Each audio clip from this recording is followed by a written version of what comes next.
What's going on, bottom line viewers? It's Dylan. It's Mitch. And wait a minute. Am I seeing a ghost? It's Kevole. It's a Reddit. It's a Reddit. It's a Reddit. It's gotta be Kane. Oh my God. Kane, my God, Kane. I haven't seen this man on Raw review since I think the night after WrestleMania. I'm dead serious. He hasn't been on at least since I've been hosting a couple months ago. So, Kevole, welcome back to Raw. How are you feeling? Feeling great. Well, there would be the NHL playoffs for God knows how long, and then we just needed a break, and we're back. And this is the week before the Great Balls of Fire lands on our laps. Kev, I have a question for you. Are you ready to castrate Dylan, the host? Oh, Dylan's going to get her. Poor Dylan. I'm sorry, Dylan. I'm just going to pre-curse and say I'm sorry. I'm full of piss and vinegar. No, I'm kidding. I'll be fine. The rest of the fans seem to be that way. Thanks, guys. I'm a face here today. Mitch, the ultimate heel, is on with us as well. Mitch, how you doing? What's going on, guys? Happy to be here. Ready to talk some Raw. Of course, we have Great Balls of Fire this Sunday. Not quite sure what the plans are for the pay-per-view review. I was actually thinking about, for the first time in a while, to do a preview for that show because I actually feel like it is a decently sized show. And whenever a show has Brock Lesnar on it, it feels bigger than it is. So I might do a preview for it. If you guys want to see one, then let me know in the chat. And as always, let us know how you feel in the chat, what your comments are on the show, if you liked it, if you disliked it, if you like Dylan the host, if you don't like Dylan the host, if you like Kev back, what hat should Kev wear, and so on. So let us know in the comments. Well, I'll wear 10,000 hats for the next episode. Yes. You're a big negator of the hats. I'm the negator of the 10,000 hats. One hat. One hat, only one. But yeah, we want to know from the fans. I'm actually going to put out a question for you guys because Saturday night, me and Mitch and possibly Kevole are going to be doing a live stream.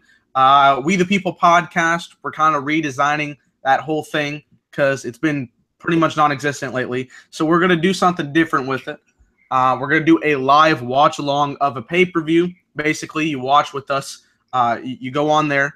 We tell you 1, 2, 3, and at 3 we all play at the same time, and you watch the pay-per-view with us. We can't show the pay-per-view, but you get the commentary, and you're watching along, so you know what's going on. So we got 5 choices. We want you to comment below which of the 5 you guys want us to see, and at the end of the video, the most votes will be the pay-per-view we will watch on Saturday night. So here's your 5 choices. We have Fully Loaded 2000. You should say the main event. Yeah, you should say like the big 3 matches. Well, okay, I'm having to remember all these off the top of my head. Fully Loaded 2000, which has Rock versus Benoit and Chris Jericho versus Triple H in a last man standing match. Also has Rikishi and Val Venus in a steel cage. Dope. Whoa. Bash at the Beach 2000. Everybody know this is a Mitch selection because Mitch and Kevole selection because of the debacle that was the World Championship with Hogan, Jarrett, Booker T, Vince Russo. Okay, we got to talk about Vince on some kind of pay-per-view. In Your House, Canadian Stampede. This was a Kevole selection, the 10-man tag main event with the Hart Foundation versus Austin's team, including Goldust, Ken Shamrock, and LOD. Judgment Day 2000. I know for a fact I believe there's a Benoit, Saturn, Eddie Guerrero match, and there's also the big main event, Iron Man match for the WWF title between The Rock and Triple H, a classic. And finally, Vengeance 2002, which has a kick-ass main event of The Rock, Kurt Angle, and The Undertaker in the main event. Most of those are July pay-per-views. That's kind of why we're doing that theme, because that's how the We the People podcast started, with the centered theme of the pay-per-view of the month. So if you guys want to check out any of those 5 pay-per-views, vote below in the comment section. Most comments at the end of the night will be the pay-per-view we'll watch on Saturday night. I'm really excited that there's a Jim Cornette pay-per-view in that. Oh, wait, sorry. I'm sorry. I'm sorry. Hey, let me put the choices in there in the chat. There you go. Put the choices. We have some comments in the chat.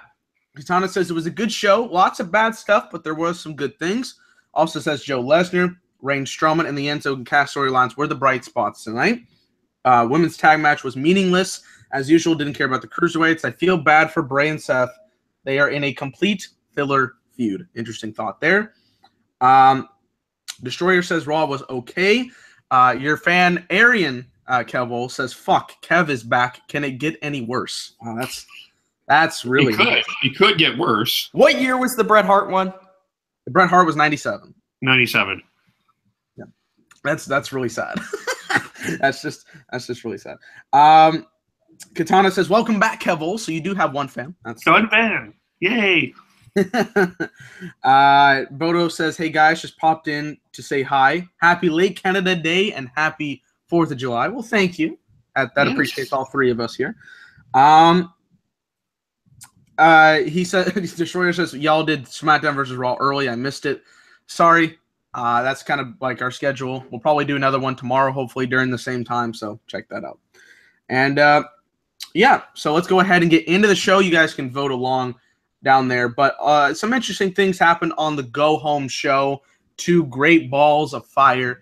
Some interesting takes, some interesting segments, some pretty mediocre stuff. That's how Raw delivers. But before we get into it, guys, how'd you feel about the overall show? And is it a worthy last episode before the pay-per-view?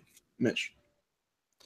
I thought there were some good things on the show. I thought it delivered in a couple different areas. I think we had another stellar Enzo and Cass segment, specifically with Enzo cutting a promo. They also followed that up with an attack, which we'll get to very soon.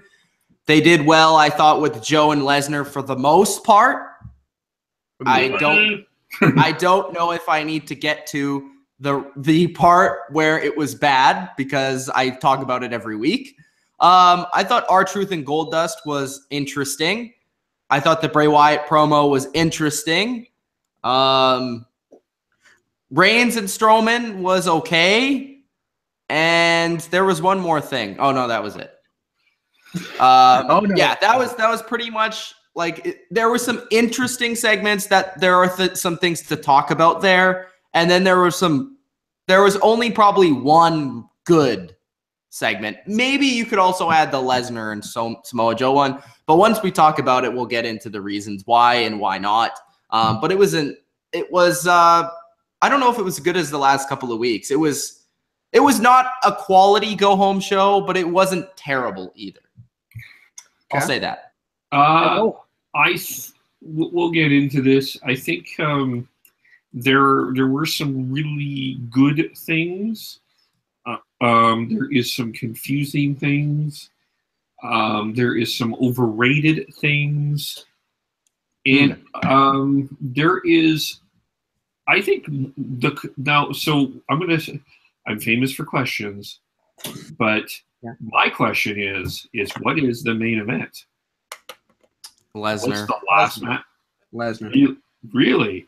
Yeah. Why have you not put him on at the end of each of your last 2 shows? Yeah, I know. We'll get to that. That's like my signature rant every single week. They're not competent when it comes to booking Lesnar, like at all. So as a fun fact, just so you know, do I want to reveal this stat now? Does anyone know? Okay, I think this might be the stat, but does anyone know how long Brock Lesnar's been on since like the feud started? 9 minutes and 30 seconds, I think, somewhere around that. Seriously, I timed it. For the last 302 episodes that you've had your star, 9 minutes and 30 seconds. Wait, are you talking about like in terms of this feud in particular with Joe? Yes. That's great. That's tremendous considering he's the champ. And I'm gonna preview and say I think that there was 4 minutes of that was completely unnecessary. And about 30 seconds of actual promos, not from Paul Heyman. Yeah. That's just what I want to put out there. Well, let's go ahead and get into the show. We'll get into the positives and negatives. First off, huge positive off the top. Somebody other than the normal couple of people to introduce the show. Enzo Amore starts off the show. He's getting hot. We're talking about one of the hottest feuds in the WWE between Enzo and Cass. He said over the past year, he goes over some of his more famous rivalries, including getting knocked out cold on pay-per-views, beaten up in hotel rooms by Rusev, locked in hotel rooms naked, slammed through tables and on concrete, thrown off ladders, and thrown off the entrance ramp. And it all happened when Cass had his back. For 5 years, he stood behind him and watched, but he didn't really have his back at the end of the day. He was looking past him and looking to take advantage of his little buddy for being silver-tongued. But he makes a couple of really good lines in here to get you interested. He says, be aware, however, that his mind and his mouth are about to go platinum. Week after week, he runs his mouth, and beating after beating, he gets back up because he has a heart of gold. That is what Enzo Amore is about. He brings up Conor McGregor again. Why? I don't know. He says he's not the strongest or the baddest, but without out of the shadow of a doubt, he is one of the toughest guys to get through those ropes in a long, long time. He continues. He says you can't teach confidence, and he's confident in his abilities and who he is, and he's grateful. He talks about his father. He says his physical proof that he's never dug a hole with his mouth so deep that he can't climb out, and he walks it like he talks it blindfolded because he knows where he's going. One of the best lines was at the end where he says, I've dug out of 7-foot holes taller than Cass. And then he talks about the check line that Cass made. Unless he starts wearing a shirt that says Cass hole. I found that to be a little corny, but funny. He drops the mic and then like 10 seconds later comes back in the ring, which I thought was interesting. He wanted to continue where he's going. He said they were ride and die brothers, but that part of him is dead because Cass killed it for him. But that boot that touched his lips were like CPR, and all it did was breathe new life into him so that he can get onto Big Cass. And then Enzo walks away. Big Cass is backstage with Bun, Charlie Caruso. She's asking questions. Bro, get the bun. What do you undo the? Let it flow free, Charlie. I like how this is the biggest part of the segment for you. Okay. Do you not see how she looked last week? Bro, I'm still a fan of the bun, okay? I like both. Kev, did you watch the show last week? Yes. Did you see how much better Charlie looked without the bun? I see what you're saying. I'm fine either way. So, but I think she looks so serious. She looks so serious with the bun. I wonder if that's intentional though. It is. I don't know.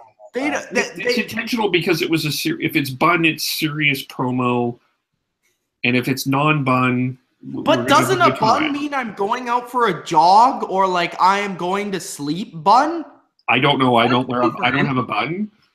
But the females. I thought like serious business was like hair down, look nice, and bun is like up, I'm lazy. I don't know. No, I think it's for anything. Honestly, I'm going to claim no expertise on this. No bun. There's no bun, Mitch. There. Hashtag no bun. Oh God. So Cass is backstage. He says he's never heard someone talk for so long without saying anything. Enzo thinks he can talk the talk, but he won't be walking the walk when he gets to Great Balls of Fire and when he's finished with them, because it's going to be over, because this match is official for the pay-per-view. Enzo thinks he's a star, but what Cass is where the money is, and if he thinks he can run his mouth again, and then all of a sudden, huge, Enzo attack from behind. He jumps on top of him like he's a little kid and starts beating the crap out of him from behind. It was awesome.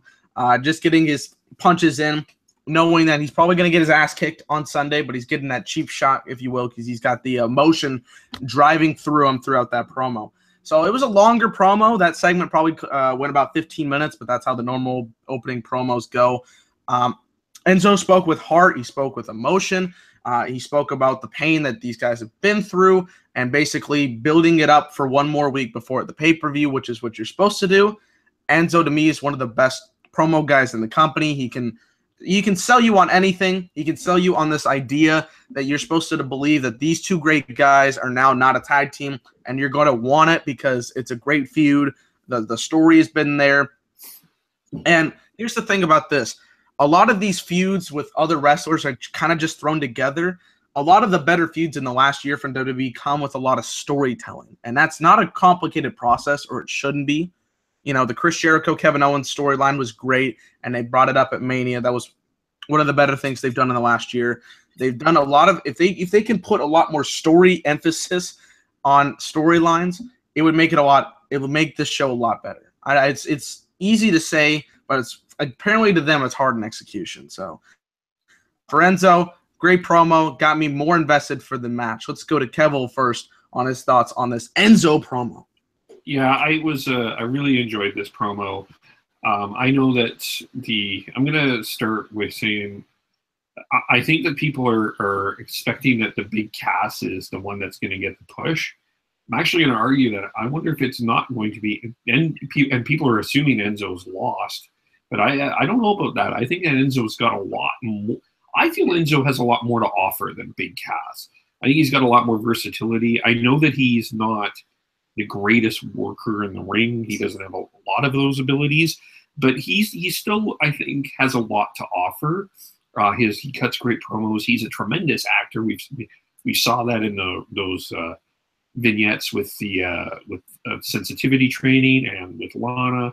The guy can do a lot of different things, so I don't think he's necessarily going to be lost without Big Cass. And you saw it again. He speaks with a lot of heart and passion, and I really appreciate that, and I think the fans appreciate it too. So I thought Enzo did a great job here. I actually think that Cass is actually so far, in my opinion, I don't know about you guys, but in my opinion, I think he's actually kind of off to a little bit of a slow start in a heel promo. I know he's done okay, but he doesn't seem comfortable yet. He hasn't found that footing. I feel like he's still kind of wanting to be the face. He hasn't found that footing yet to make me feel that he's heel necessarily yet, but we'll get your opinions on that. Okay, so my opinion on this segment, I thought it was very good, and it was very good because there was a star in the ring with a microphone. Yes, that's very difficult to actually process today in wrestling. But when there's a star, it doesn't matter who's writing the segment. Yes, you can blame the writers all you want, but when you're actually good at cutting a promo, a.k.a. Enzo, a.k.a. Miz, a.k.a. Wyatt, you actually get the material over when you talk. Now, some of those wrestlers, like Bray, as we'll get into in a little bit, loses every match, so it actually hurts his credibility. But when they cut the promo, they're over because they're a star. And if you don't already follow me on Twitter, make sure you follow me at Mitch Milani, because I was tweeting today about my boy Enzo. Enzo cut a great promo, and like Kev said, he had great passion in the promo, almost a little bit of a Ric Flair-esque promo a little bit. I liked it a lot. Great acting. Was it last week or the week before? The week before, I believe, when Cass turned on Enzo. Yep. Well, technically, he did it twice. Okay, so yeah, it was last week where he turned on him for the second time, and the first week was where he really sold the promo, because Kev wasn't here for this, but what I talked about in that particular scene was the reason why Cass's promo was so effective was not because of what he said or how he said it, but because of how the person he was talking to reacted to what he was saying.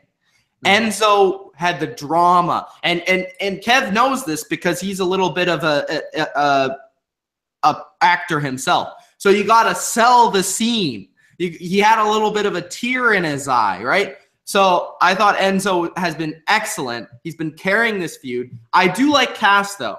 To go on the point about Cass not being ready as a heel, I do like Cass. I've actually been impressed with Cass. Now, do I think that Carmella is maybe feeding him too many cookies? Yes. I think she maybe should cut down his diet. Do I think that he needs to get a better T-shirt other than the black blank T-shirt where he looks like plain Jane Joe? Yes, he should get a better look. But I do think the guy he's a big dude. He's a main event guy. He can wrestle anybody on the roster. I think he does have a decent, he has kind of an exciting wrestling style when you watch him, and he could cut an okay promo. Now, I thought the interview today was the worst of the 3 promos he's cut the last couple of weeks, which that's hard because he actually cut 2 really good promos, in my opinion, the last couple of weeks. And I've been liking him, but again, you can't compare to Enzo, who might be the best guy in the entire business right now at cutting the promo right beside Miz, So, yeah, I loved it. This was the best segment of the night, no doubt. This is the best rivalry going right now, and it's only been going for like 3-4 weeks. And Enzo is a star. Get used to it. And WWE, you better push his ass or I'll be pissed. Yes, you're going to push Cass because he's big, but you need to push Enzo too because, like Kev said, he's a talented motherfucker. Now, I do have a constructive critique, though. Okay. A couple of things. We had 2 turns. We had the turn 2 weeks ago with the reveal of Cass being the attacker or the fake attacker or whatever. And then we had last week, but last week wasn't referenced. And I, not really, like. Yes, it was. How so? Because I didn't. The way that Enzo talked, like he was like, I gave you a chance or whatever. And then he kind of referenced the fact that the whole thing that Cass's whole argument has been that Cass has always had his back, but he never really had his back. And that's what Enzo was trying to say is he's never really had his back. And then last week when Enzo tried to reach out to him and be a brother to him, he basically, knocked him down the stage and he mistreated him like he's always been mistreating him. Like Cass always thought that he had Enzo's back, but every single time Enzo was out there and he was in trouble, Cass never really backed him up. He just watched him. So I feel like he did a good job of putting some extra stuff on what already was there. I'll grant you a little bit of that. I think it was a little confusing, although great. The second one was great to have the 2 turns. I think may have been a little bit confusing, but it did turn out. I really think that was a good cement anyway. But yeah, this is two guys. I'm not saying that Cass isn't talented, by the way. I just think that Cass needs to still work on getting that heel character down. I don't feel he's comfortable yet. He's just developing it right now. Yeah. And he's never been a heel in this area, so you got to give him work. Yeah, got to give him the time. Yeah, for sure. But it's this is where I will get on the writing and the people backstage. They need to guide him. Yes, they do. They need to show him what to do, how to cut the promo, how to get, how to get the fans into it, what to say and how to say it. That a lot of times, like we see, they go without direction. You're not dealing with Triple H, who knows what to do already because he's been a heel for 30 years. Yeah. You're dealing with a new guy that's never been a heel before. You need to show him what to do and how to do it. Yeah. There you go. Let's get to some comments. By the way, Judgment Day 2000 is the leading vote getter right now. So, again, vote for the pay-per-view you guys want to see. Judgment Day 2000 in your Ask Canadian Stampede, Bash at the Beach 2000, Vengeance 2002, and Fully Loaded 2000. Some of the comments we have here, people are praising the segment, the opening segment. Great acting. Arian says it was the best cut promo this year. That's interesting. But you know what I will say about that promo that I really liked was the range in emotion. Mm-hmm. Like he started off kind of like hot, and then he kind of got serious, and then he got like emotional, like sad almost. He went through all the back up.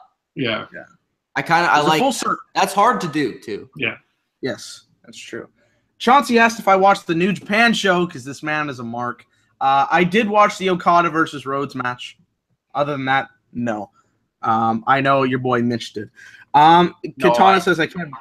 Okada versus Rhodes was great. Was a great match, and I really do like what they're doing within the Bullet Club. That storyline between Rhodes and Omega, I think, is a good story, really good storytelling. There, I will say that. And JR did a fantastic job, in my opinion, carrying that match. I know that a lot of people didn't like him. I actually really liked what JR did there. I thought he sold it really well, actually. JR's the GOAT. Got the photos there. I'll say this about Chauncey. All he wants is version 1 Matt. That's all he wants. Yeah. He tweets me like 3 times a day. Version 1 Matt in Cruiserweight division. Wait, really? Yeah. That's really funny. T. Clark says the beginning and the ending were the good parts of the show. The whole, as a whole, the show was shit as usual.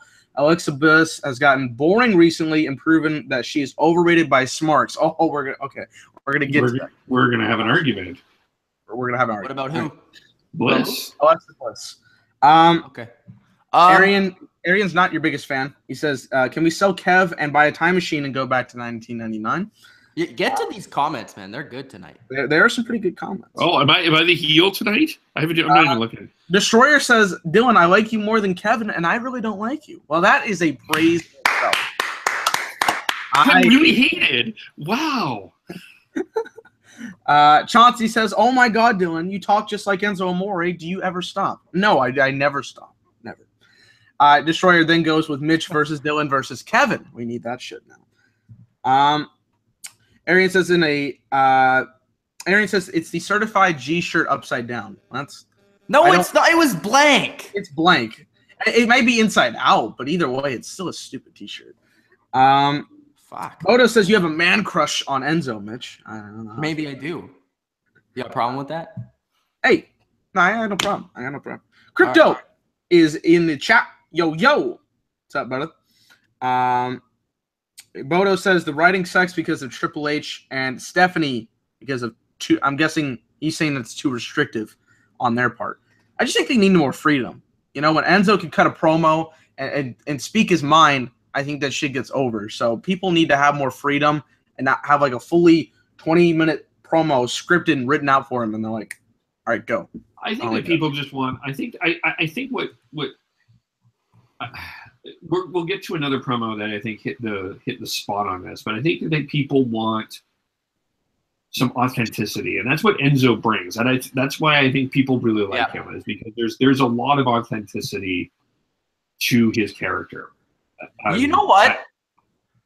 You know about Enzo that a lot of wrestlers don't have? This guy hangs out with OBJ on a regular basis. Just think about that. Think about that for a second. OBJ. Legendary. OBJ. I'm a Cowboys fan. I still think he's great. All right. Next. I, as a Seahawk fan, also think OBJ is great. There you go. We agree on something. We're not Giants fans at all. Next match / feud, we have Alexa Bliss and Nia Jax versus Bayley and Sasha Banks. The Alexa Bliss Nia Jax combination has been in there for the last couple of months or so. It's been teasing for a little bit. They're going to tag team tonight. Bayley and Sasha Banks was teased for a lot until Bliss came over to Raw. My problem with this is that Bliss and Sasha just started their feud up last week, and this was 1 week to go before their women's championship match, and they really didn't do anything. Sasha got a bank statement on Alexa Bliss and won the match, so I guess there was something accomplished, but there was no promo really other than Alexa Bliss later tonight. There was no confrontation between the two.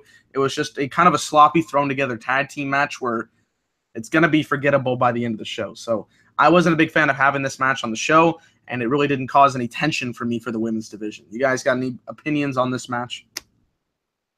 Go ahead, Mitch. Bro, what happened? What do you mean? Okay, so Sasha Banks won, even though she didn't have Bayley to help her out. So Sasha Banks essentially beat both Alexa Bliss and Nia Jax in this match. Yeah, it was really like, when did Sasha Banks go from like losing every match to now winning every match and making the champion tap out? And Michael Cole, I have a very important question to ask you. What exactly is boss time? Oh my! Oh, it's boss time. Oh my! That's all he says. Just like every time something happens, oh my! Shut up. There's no such thing as boss time. There's no such thing. What? It's like boss time is trying to figure out what time of her hair correlates to the time of the clock because there is no hair on her forehead. I hate that shit. Crypto says Sasha is overrated so much. I don't think she's overrated. I think it's. I don't know about that, actually. I don't think they know how to use her. Is she overrated? She might have used to been overrated. I I don't know. She's just I feel like she would be a way better heel. Yeah, that's yeah. Yeah. I think that's what they were supposed to do with this Bayley feud, and then Alexa came over, and now they're focusing on that. And something I will say about Sasha, I've always kind of felt this since day one, is she has like a swag. You know, she has like a presence to her that I like, but like it's not used though she's on Snoop Raw. Dogg's cousin, don't you know? Huh? Like, Snoop Dogg. Go ahead. Yeah, exactly, right? She has that Snoop Dogg swag that I like. Yeah, but she's not able to. She doesn't really use it, and I don't know if that's because she's told not to use it or it's just. I don't know. I don't think her and Bayley necessarily. I don't find that they have a lot of good chemistry when they're together. It's because their characters make no sense being together. Yeah. It's like if they're gonna be together, like let's rock and sock this. You know what I mean? Like let's get the comedy out of these two characters, the boss and the hugger being a tag team. But I'm sorry that neither of them. Well, one of them can certainly not act, and the other is. So I don't know. Rock and Sock Connection were great, but they had to have the acting skills. And I'm still on Team Bliss. I still think I know that there was that "This Is Your Life" segment, which was horrific and horrendous. But I'm because we're blaming her because she's not Mick Foley or The Rock. Yeah, I mean, but yeah, I know that people dislike that, but I still think there's so much with her. I liked the fact that she actually came into the match a little bit later. It just adds so much to this, to her heel characters. There's just a lot of times she comes up with something just really unique and it's a little different. I'm like, I don't mind that so much, you know? She tries different things. What? Crypto's being mean. Sasha looks like a horse. I don't know about that, brother. I think she's kind of attractive. She just needs to fix the hairline. We need to fix this. If we can fix this, we're good. Okay, I don't have the most attractive hairline either. I'm not a great-looking guy, but I'm saying it's Sasha Banks. If for a woman, it doesn't look that great. Anyways, can I just say Nia Jax is sloppy in the ring? Like, I'm still surprised no one has not died yet. Oh, she is. But I think it's getting over to me, and this is for me and Mitch. It's getting overshadowed by the fact that Tamina is 10 times worse. Oh my God, Tamina is the worst thing ever. She can't even perfect the splash that her dad. Like, how did people sit there like a year ago and say Eva Marie was the worst thing when they had Tamina in the company? Like, what is Tamina? Comment below. She's been in this company for 9 fucking years. What has Tamina done that has impressed anybody? She's been in the 9 years. Yeah. That's right. I forgot about it. God. She has been injured for probably 5 of those 9 years. So anyways, next segment. Kurt Angle's backstage. He's on the phone, probably dealing with that whole dispute that we're still not exactly know for sure what's going to go on with that. But Braun Strowman appears. I'm not finished with you, Kurt. He rolls up. He's like, well, what are you going to do with Roman Reigns since he can't compete in the ambulance match on Sunday? I need an opponent then. I need an opponent tonight. Angle says as far as he knows, Roman will make it. But Braun says he felt Reigns go limp when he threw him in the ambulance, and he wants some competition. Angle says, well, for Great Balls of Fire, Roman will be there. As for tonight, he's got a roster full of superstars already booked, and nobody wants to face Braun so close to the pay-per-view because they don't want to get injured. Strowman says he better find some competition for Kurt or else. Well, he didn't say that, but that's how he usually does it. So, yeah, he's basically wanting some competition for tonight. It's going to set up the big main event. Braun, I think, is quite good in his role, getting that character over, wanting to beat the shit out of him, and it's obviously very credible because not only does he beat Roman Reigns, he's just a destructive force to begin with. So, guys, have anything to say about this Kurt Angle and Braun Strowman interaction?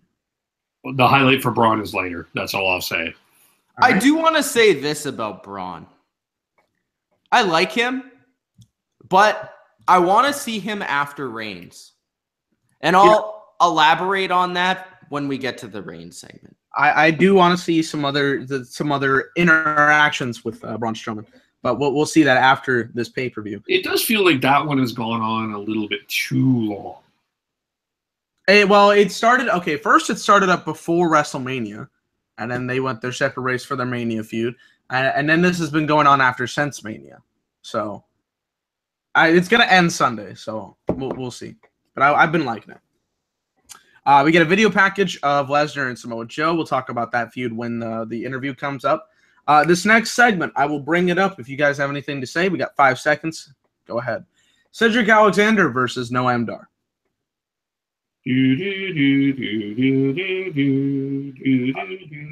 I'll just say this. Thankfully, Alicia Fox was there, so I could look at her. But then other than that, I don't care. Nah, but her acting was 5 times worse. it's You know what? I don't know if it's her acting or if it like that's her character at this point, where like they ask her to go out there and just act the most like ridiculous. Yeah, I think she's been. I think that's the reason, but it's aggravating as shit. It doesn't work. I know it's terrible. Like this whole division is terrible. I don't care about it.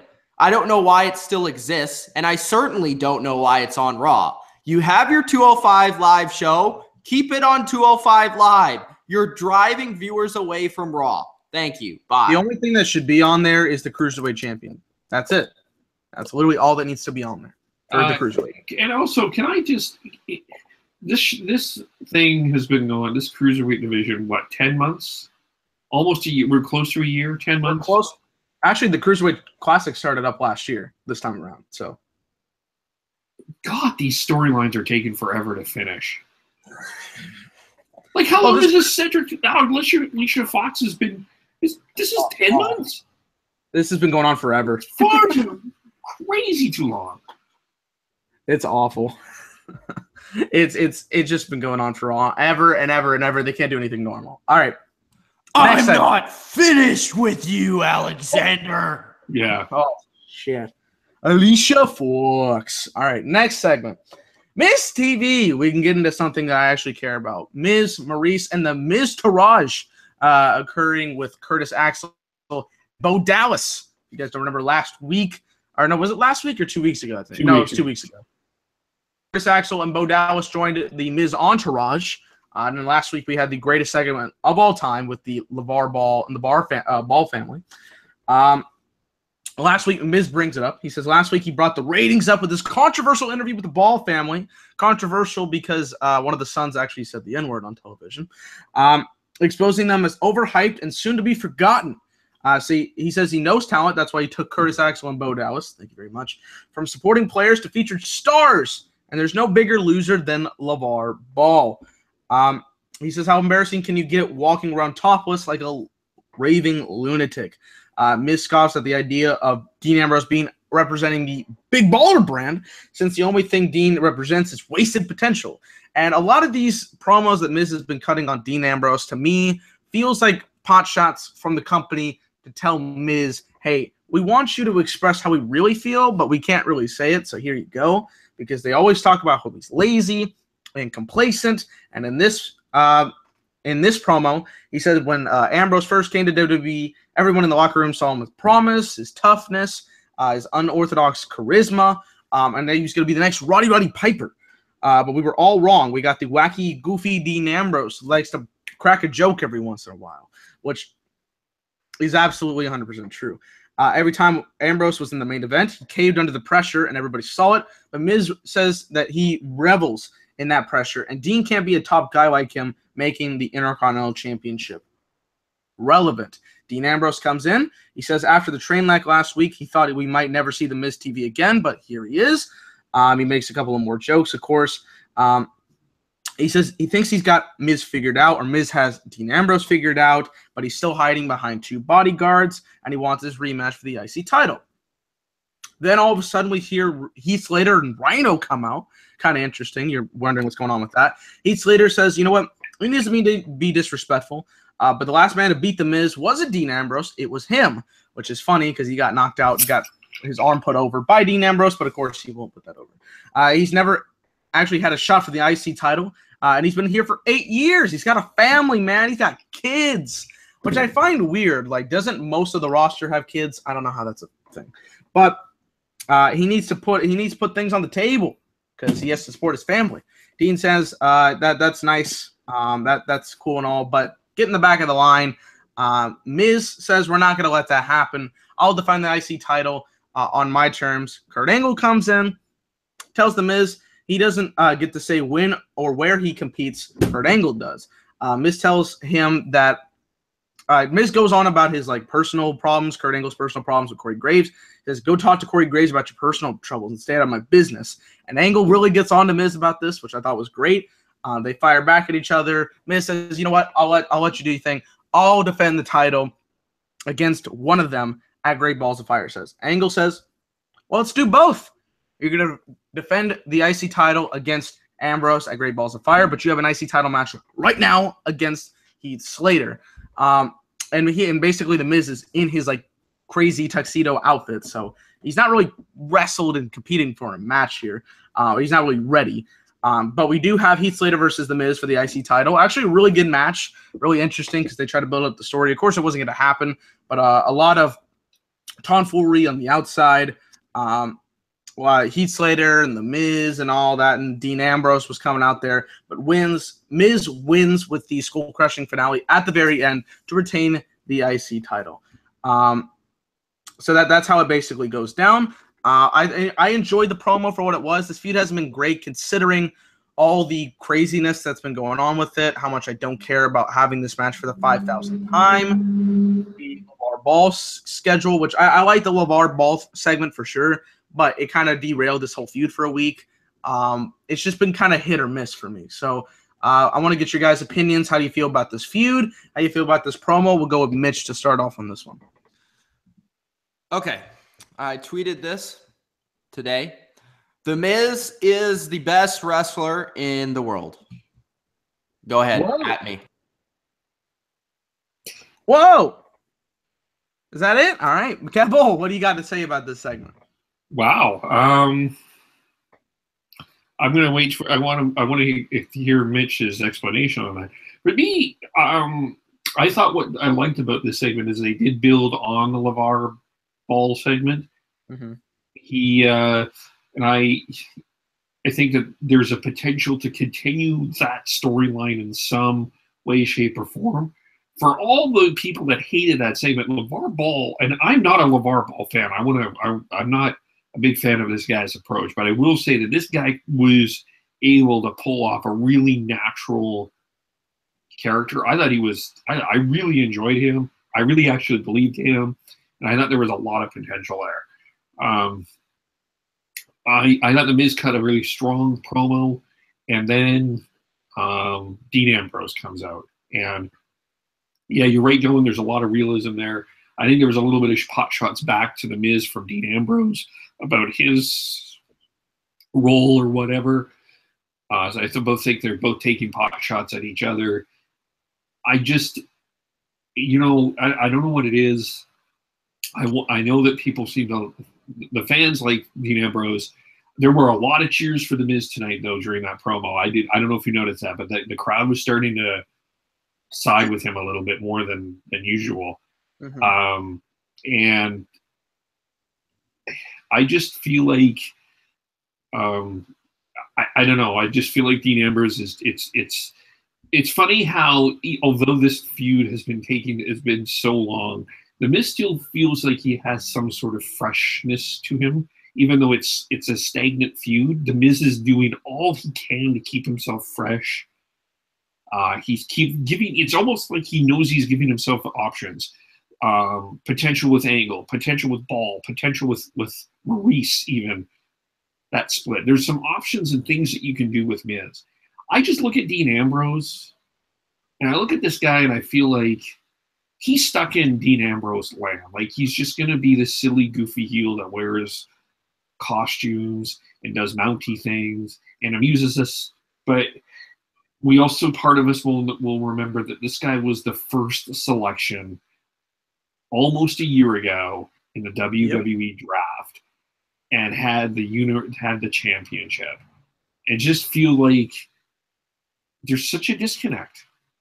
There's something, like, the guy has some talent, but there's just something disconnected, and I don't know what it is. He doesn't. I don't know if you could read that paper. It said top 10 most overrated wrestlers, and it says Dean Ambrose won, and I haven't filled the rest out yet. But I think I'm gonna make a list of that. Oh, interesting. And you already know who number 1 is. So there you go. Spoiler alert. Is he overrated, or is it something else? Their talent is What's the other word though? He's underperforming, I would say, because there's the most underperforming top 10 underperforming wrestlers. Well, we'll figure out a title for the video later, but that's the title I would describe it right now, because like there's talent there. He's obviously shown the potential, right? But there's nothing that he's put out in the last 10 months that screams exciting.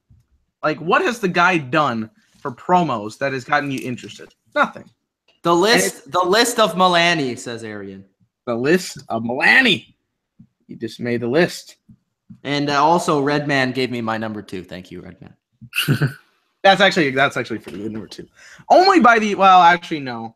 The IWC for sure, but I actually put him on my number 1. I wonder too if us that watch the show regularly have a lower opinion of Dean Ambrose than those that are like. I think so.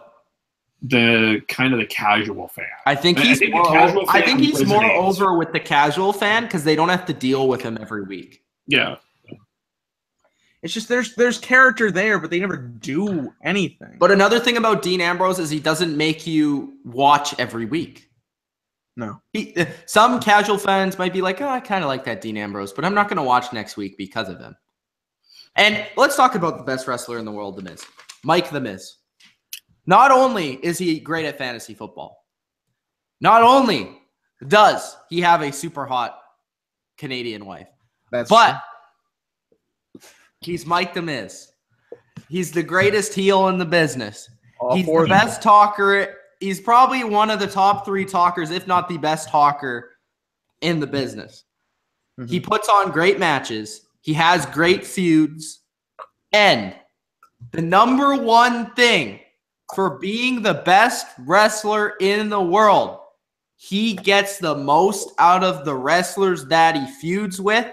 And number 2, he's never stale. He always adapts, and he always changes with the times. It seems like every feud, Miz evolves. He gets better. He does something different. He adds to his gimmick, you know? And he always gets the best out of everybody in the feud. This is the most relevant Dean Ambrose has been, even though he's not really relevant, in like, I don't know, long time. Well, since he was the champ, probably, I would say. And The Miz cut a freaking stellar promo. That's why he's the greatest in the world. He's great. How do you guys feel about that?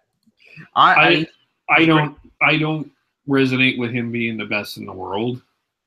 But I appreciate what you're saying, but I don't think he's I would not put him in the best in the world. Kevole, who are you comparing him to, bro? Kevole, who would you put as the best in the world, my guy? Well, I think AJ is stronger than him. I think as a character or on the mic. In the ring, yes. Well, and you have to add to that, right? Okay.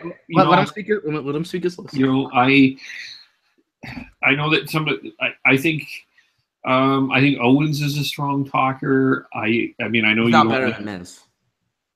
In certain situations, he can be. He's certainly not a better character or look the part better than The Miz. He's fat. No, he doesn't look the part, but we've had that discussion. I don't know. I appreciate the Randy Orton character, although he's been. Randy Orton is great. I won't say anything. But I think Orton is stale right now. Orton's very stale right now. But if Orton was given the chance, I think he could still be the best in the world. Mm-hmm. I'll give you that. It's I have to think about that, but it's not the first person that comes to my mind is not The Miz. I probably will say I appreciate Kenny Omega a little bit better than you two do, and that's fine. But I do because I think Omega does the art of wrestling really well. But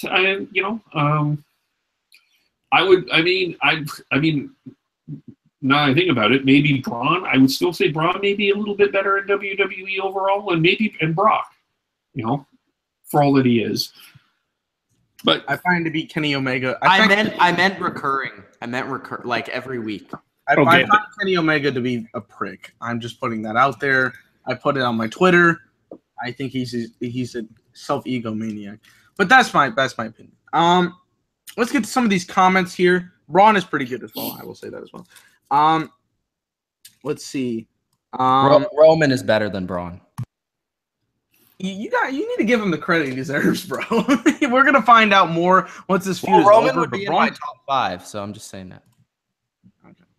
Well, Braun better be in your top 10. Arian says Dean has zero character development.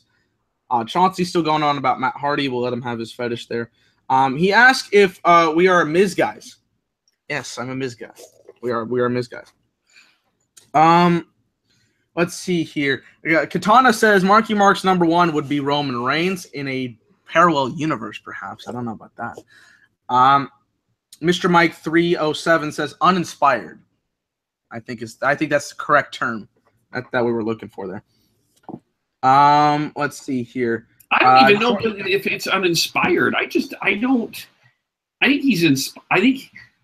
he's lost. But I think himself, like, he hasn't given any like promos or emotion in forever that can get me like invested. I would say uninspired. To me, is the correct word. Okay. That's just how I'm putting it out there. Let's see here. Crypto says, Kev, you're a mark. Whoa. That's not who I think it is. No! You can't go! No! God damn it. Can I? After Marky Mark does his thing here. Mm-hmm. Marky Mark. Dylan! Whoa! What are you doing, man? What are you doing, Kev? Or Kev? You were talking about you were talking about the best wrestler in the world, and you didn't mention. This man with his is over here. Finney. Oh my goodness. Finney is James Dean Cool. James he has the Dean? greatest wrestling. He's the greatest wrestler in the world. Yeah, the education system did not teach you English very well, did they? I don't know. He has the best entrance in the world. Uh-huh. All the ladies love him. All the internet loves him.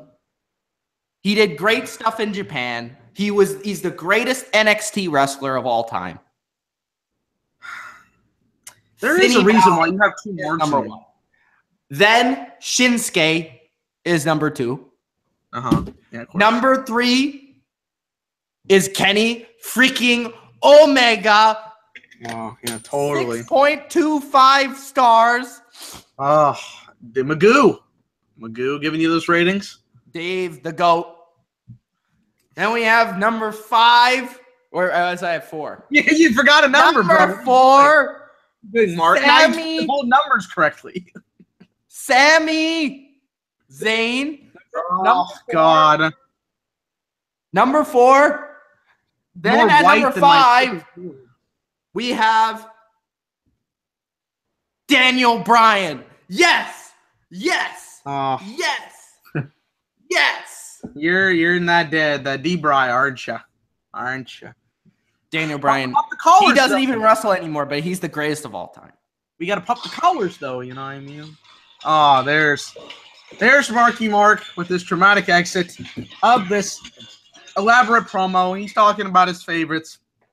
A lot of those are overrated, to say the least.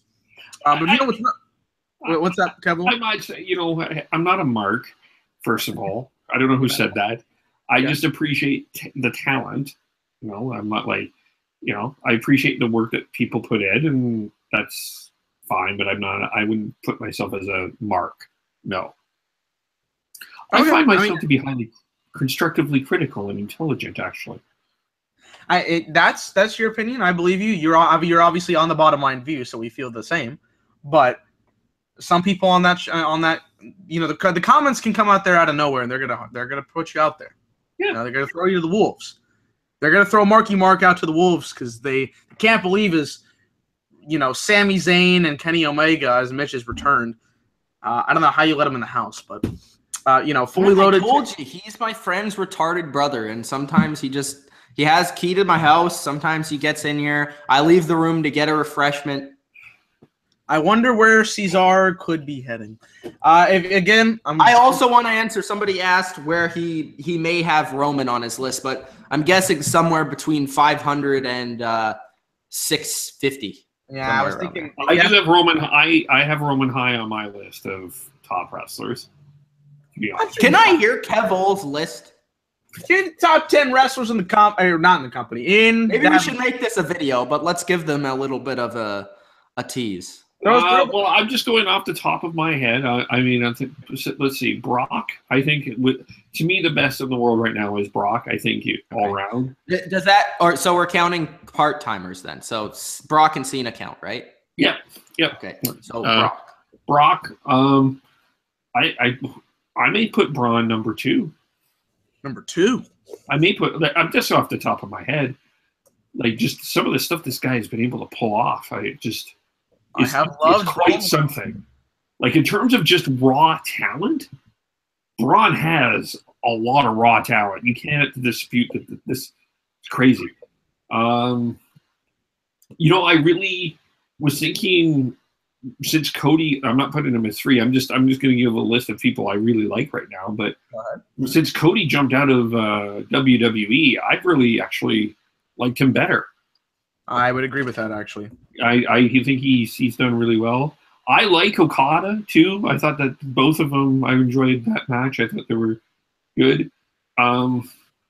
I know that Shinsuke isn't getting over too well with our friends here on the Bottom Line View and WWE, but if you watch his New Japan stuff, it was fantastic. Better than his NXT stuff. I enjoy Robert Roode. Bobby Roode. Yes. Bobby Roode. Yeah, I enjoy him.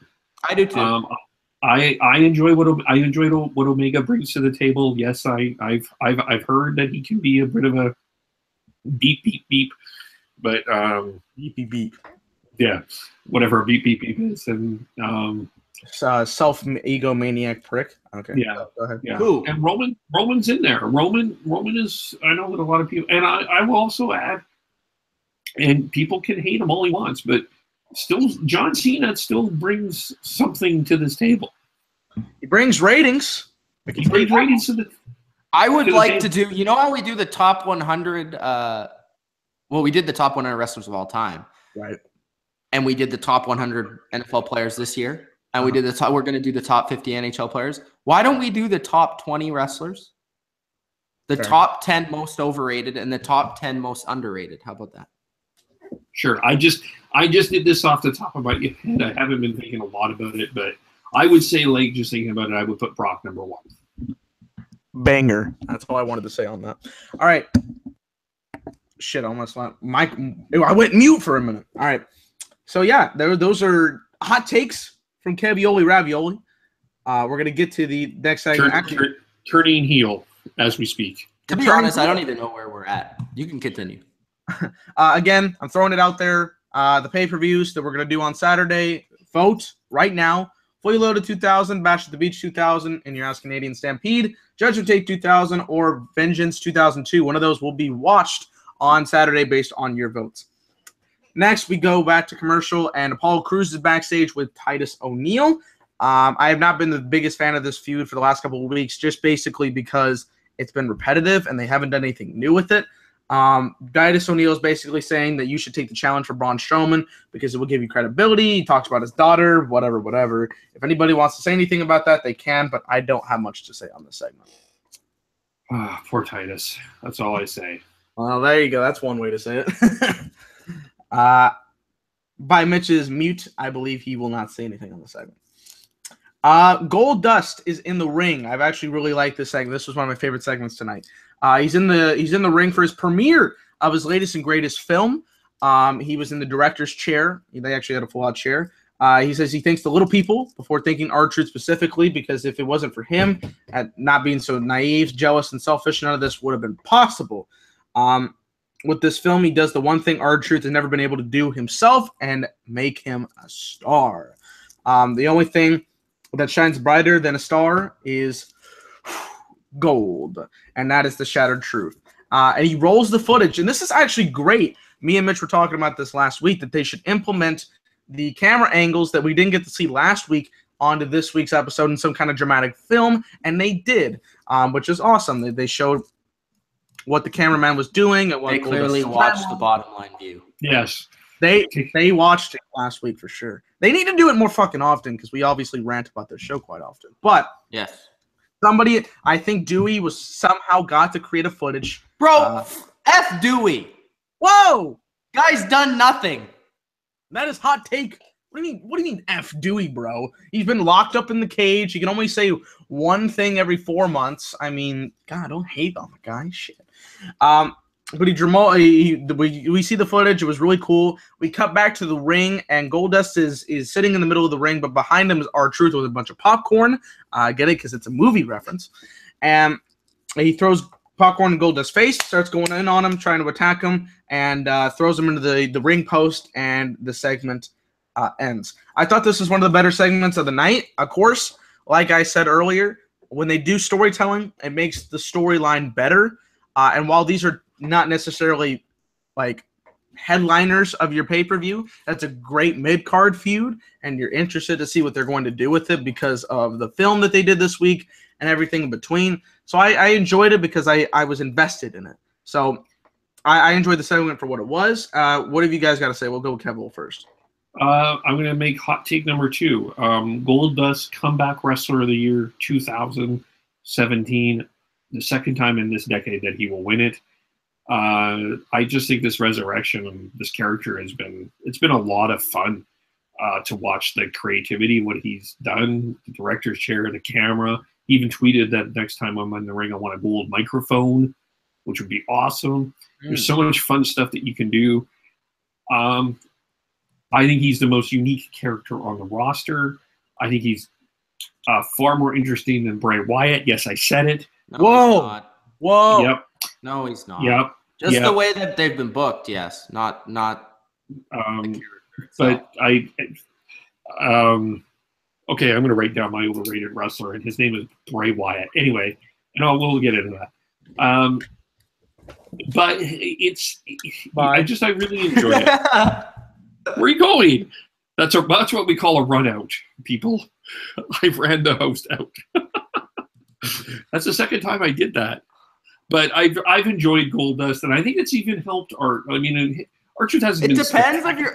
I'm just rattled at that comment. It depends if you're talking about the talent or the way that they're booked. I'm going to say the way that they're booked, because the talent is certainly not overrated. No, Bray has talent. We'll get into Bray in a bit, but I'm enjoying. I can't wait. You already ran me off once, so I can't wait. Yeah. Continue. But it's helped this feud is the nice thing about this feud. It's helped both of them in a way resurrect their career.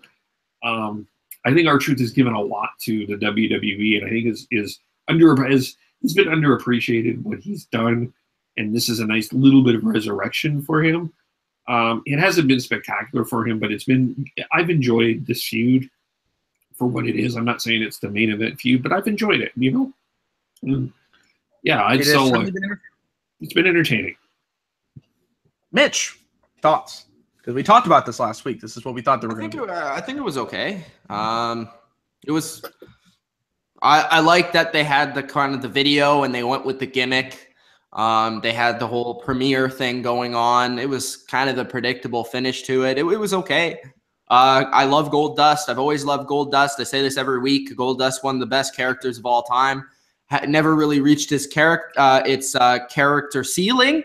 I think it was its best in the Attitude Era and never really got close since because they never really knew how to book it since. But I think they're doing a decent job of trying to resurrect what the character once was, and I'm happy about that. But this is going to be his last run. And yes, it's been fine. I think, the attack was it last week or the week before? It was okay. I know we talked about it. It was nice to see from Goldust, but this week, it was more of the same. I want to find out. I want to do something different a little bit. I like the premiere. That was a cool part of it, but I don't know. Like, R-Truth gets his attack back on him. Nobody gets any heat for this. I think Goldust should be the one continuing to get the heat. You should be wanting R-Truth to win, not Goldust, because R-Truth is the face. So it was okay. It was fine, but it wasn't anything special to me.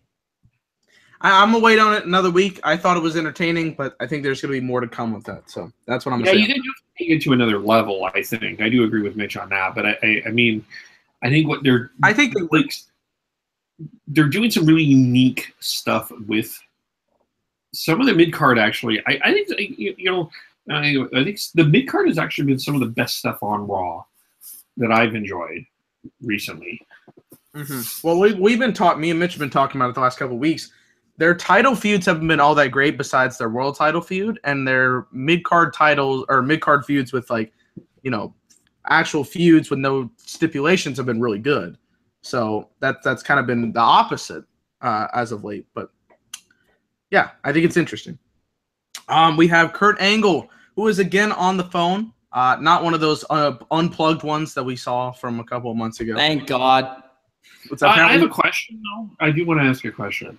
Okay. What was the purpose of Kurt Angle tributing Tubbs from Miami Vice today? He's a fan of the Fashion Files. I already answered this question. Okay, but I didn't ask this on the channel, so he wanted everybody to answer the question for him. Like, who's dressing Kurt Angle? Gotta love the Fashion Files. Anyways, Kurt Angle's on the phone. Cesaro and Sheamus show up. He said, you know what? I wanted you guys here because they used a stipulation for their match at the pay-per-view. A 30-minute Iron Man match. I know Mitch is the biggest. I can't wait to take a giant shit during that match. All right. Now, here's the thing. I will enjoy this because I'm going to be at the show. It's going to be a fun match. However, is it? I think, the Hardy Boys are great, right? I always dislike when I'm live at a show and the match goes too long. I find like I'm sitting there and I'm bored. There isn't a single solitary reason this needs to be a 30-minute Iron Man match. This is the problem. They've had a cage match already. What is the point? What storyline? What storyline? What storyline does this entail to have a Iron Man match? I'm agreeing with you. I have no idea as to why there is no storyline. The last 4 weeks they've been in matches, so none of them have. Why do you want to see a 30-minute Iron Man match so you can see Cesaro do the spinny thing like 6 times? Whoa! No, I just think it's going to be an entertaining match live, okay? That's a personal thing. A personal thing aside. There is no storyline. Where is the storyline in this? I don't get it. What is this? Kurt Angle gives Cesaro a match with Finn Balor tonight. All right, next thing. What the fuck is this shit? Kurt Hawkins is in the ring talking about how he deserves to get a match with Seth Rollins. What is you're losing ratings. This is why you lose ratings. Because this makes no sense. This match wins in 5 seconds when he hits a knee. Seth Rollins cuts a promo. All you had to do was have Seth Rollins cut a promo. This was useless. Seth gets on the mic. Stupid. No, you know what? I'm going to disagree with you a little bit here. And I'll tell you why. Not that Kurt Hawkins was useful here, but there was a very interesting line from Corey Graves here that I continued that Graves insider storyline, which was, I was told that he went, I had a source tell me that Kurt Hawkins asked for this match. So it built it was a little spot detail for Corey Graves to continue a little bit of that storyline. But other than that, I think you're right. Okay. Dylan, can you read the comments, bro? They're getting pissed off here. You're doing a poor job as the host right now. You're not reading the comments. Hey, first off, I have. It's just been taking a while because we go segment by segment here. So thanks. And I talk too much. That is true. That is true. I'm just saying. Redman says, I don't see the hype with Okada. All his matches follow the same formula. Only thing he has going for him is that Tekken character. Crypto says Titus is fucking great. Katana says, someday we need a Raw review with Marky Mark hosting the whole time. I will kill myself if Marky Mark hosts a full episode of Monday Night Raw review. It might happen. No. God, him and Cesar have to be host. Mike says, I want to see Goldust versus Rollins in a feud. That's an interesting feud. I have no idea how that works, but okay. The thing with Seth is he's very not there right now. Like, he has been put in mid-card feuds that don't really matter. Are we going to talk about this guy's promo tonight? Well, we'll get it in just a second, Kevin. Crypto says, I wish Goldust would get a big push again. I think we'll get a last mid-card push here. Katana says, Kevole, you are the ultimate heel now. Oh, shit. Yes! He is there. Mike says, WWE is trying to make Bray into a joke because he owns his own character. Arian says, Kev, what the fuck are you on? This was 7 minutes ago, so I think it was the Bray Wyatt comment that you made with the Goldust scenario. Yes, it was. I think the one I walked out on. So yes, you were right. Destroyer then asked where I went. I just walked out because I couldn't take it. Let's see. Katana says, as a side note, Great Spear of Fire is a much better name than Great Balls of Fire. Indeed. I made it up. There you go. Let's see. Arian says they have done nothing with the Hardys, which is true. They can't do anything with the Hardys. They're waiting for something to happen. We're all waiting for something to happen. Okay, but if they're waiting, why don't they do something in between? Like, it shouldn't be this complicated to book the Hardys. They're one of the greatest tag teams of all time. Well, Destroyer says, hey, No Seth comment. Rollins is my cousin. Lay off of him. I don't think that's true. Crypto says, he looks cool, I suppose, Arian. The matches are fun, but he's boring as bricks. Is that to Seth Rollins? I want to know that. Yeah, so there's some interesting comments in there for sure. We're going to get to Kevo's favorite promo of the night, the Seth Rollins promo. Oh. He calls Bray Wyatt out, saying that every time he goes looking for a fight, Wyatt is nowhere to be found. But since he knows he's here and he's spying on him somewhere because he's apparently everywhere, he's going to speak some truth. Bray says we need to be saved, but he doesn't because he embraces his sins and his transgressions. They're the scars that made him the man he is today. And if Wyatt wants to talk about his vanity, he needs to look out for his wrath, because at the Balls pay-per-view, there will be a cleansing when Rollins proves once and for all that he is not a god.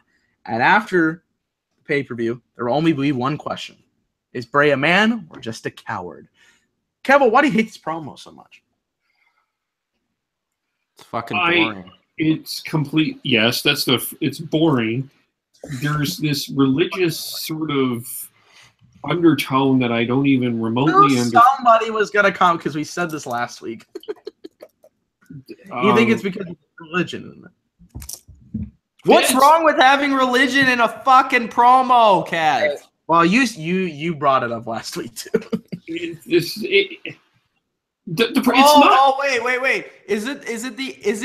I didn't even watch the promo, to be honest. Did he make the atheist comments again? No. Basically what he said was, we don't need a savior. Yeah, that pissed me off, Kev. I'll agree with you. Yeah. Like, why are you telling people what to believe in, bro? Whether you believe in it or not, stop telling people what to believe in. Yeah, and that's where this is where it's big losing me. It's so. First of all, I think the bigger problem is this isn't a Seth Rollins. When I picture the Seth Rollins character, this isn't what I'm picturing Seth Rollins talking about. What is Seth Rollins' character, and what is he supposed to be talking about? He's supposed to be Seth freaking Rollins, dude. He's Seth freaking Rollins. What is that? I don't know. It's like the boss shit. It's so stupid. Hey, I'm agree with Arian on this one. Austin 316 was a religious promo, I'm writing down my top 10 most overrated wrestlers, and anyone sees me with a pencil. I was wondering what you were doing. Yeah, on my list, I'm contemplating these names. Okay. Not in any order. Okay. Ambrose, Zayn, Owens, Bayley, Rollins, Aries, Balor, Nakamura, Club, and Samoa Joe. Okay, yeah. So the religious overtones and the savior thing, and Bray Wyatt is a god that can be everywhere. It's just, this is ridiculous. I'm sorry. I'm not enjoying it. I don't find the thing about this is this match, I think, is actually going to be a good match. I'm looking forward to the match of Seth Rollins versus Bray Wyatt. I really am. The promos in this have been god awful. These two are two of the best, the top people on WWE, the top people on Raw, and they should be talking about something like, I don't know, maybe becoming a champion. I think the writing for it has been terrible. Yeah. I think, like, if you're going to go this route, either go full out or don't bring it up at all.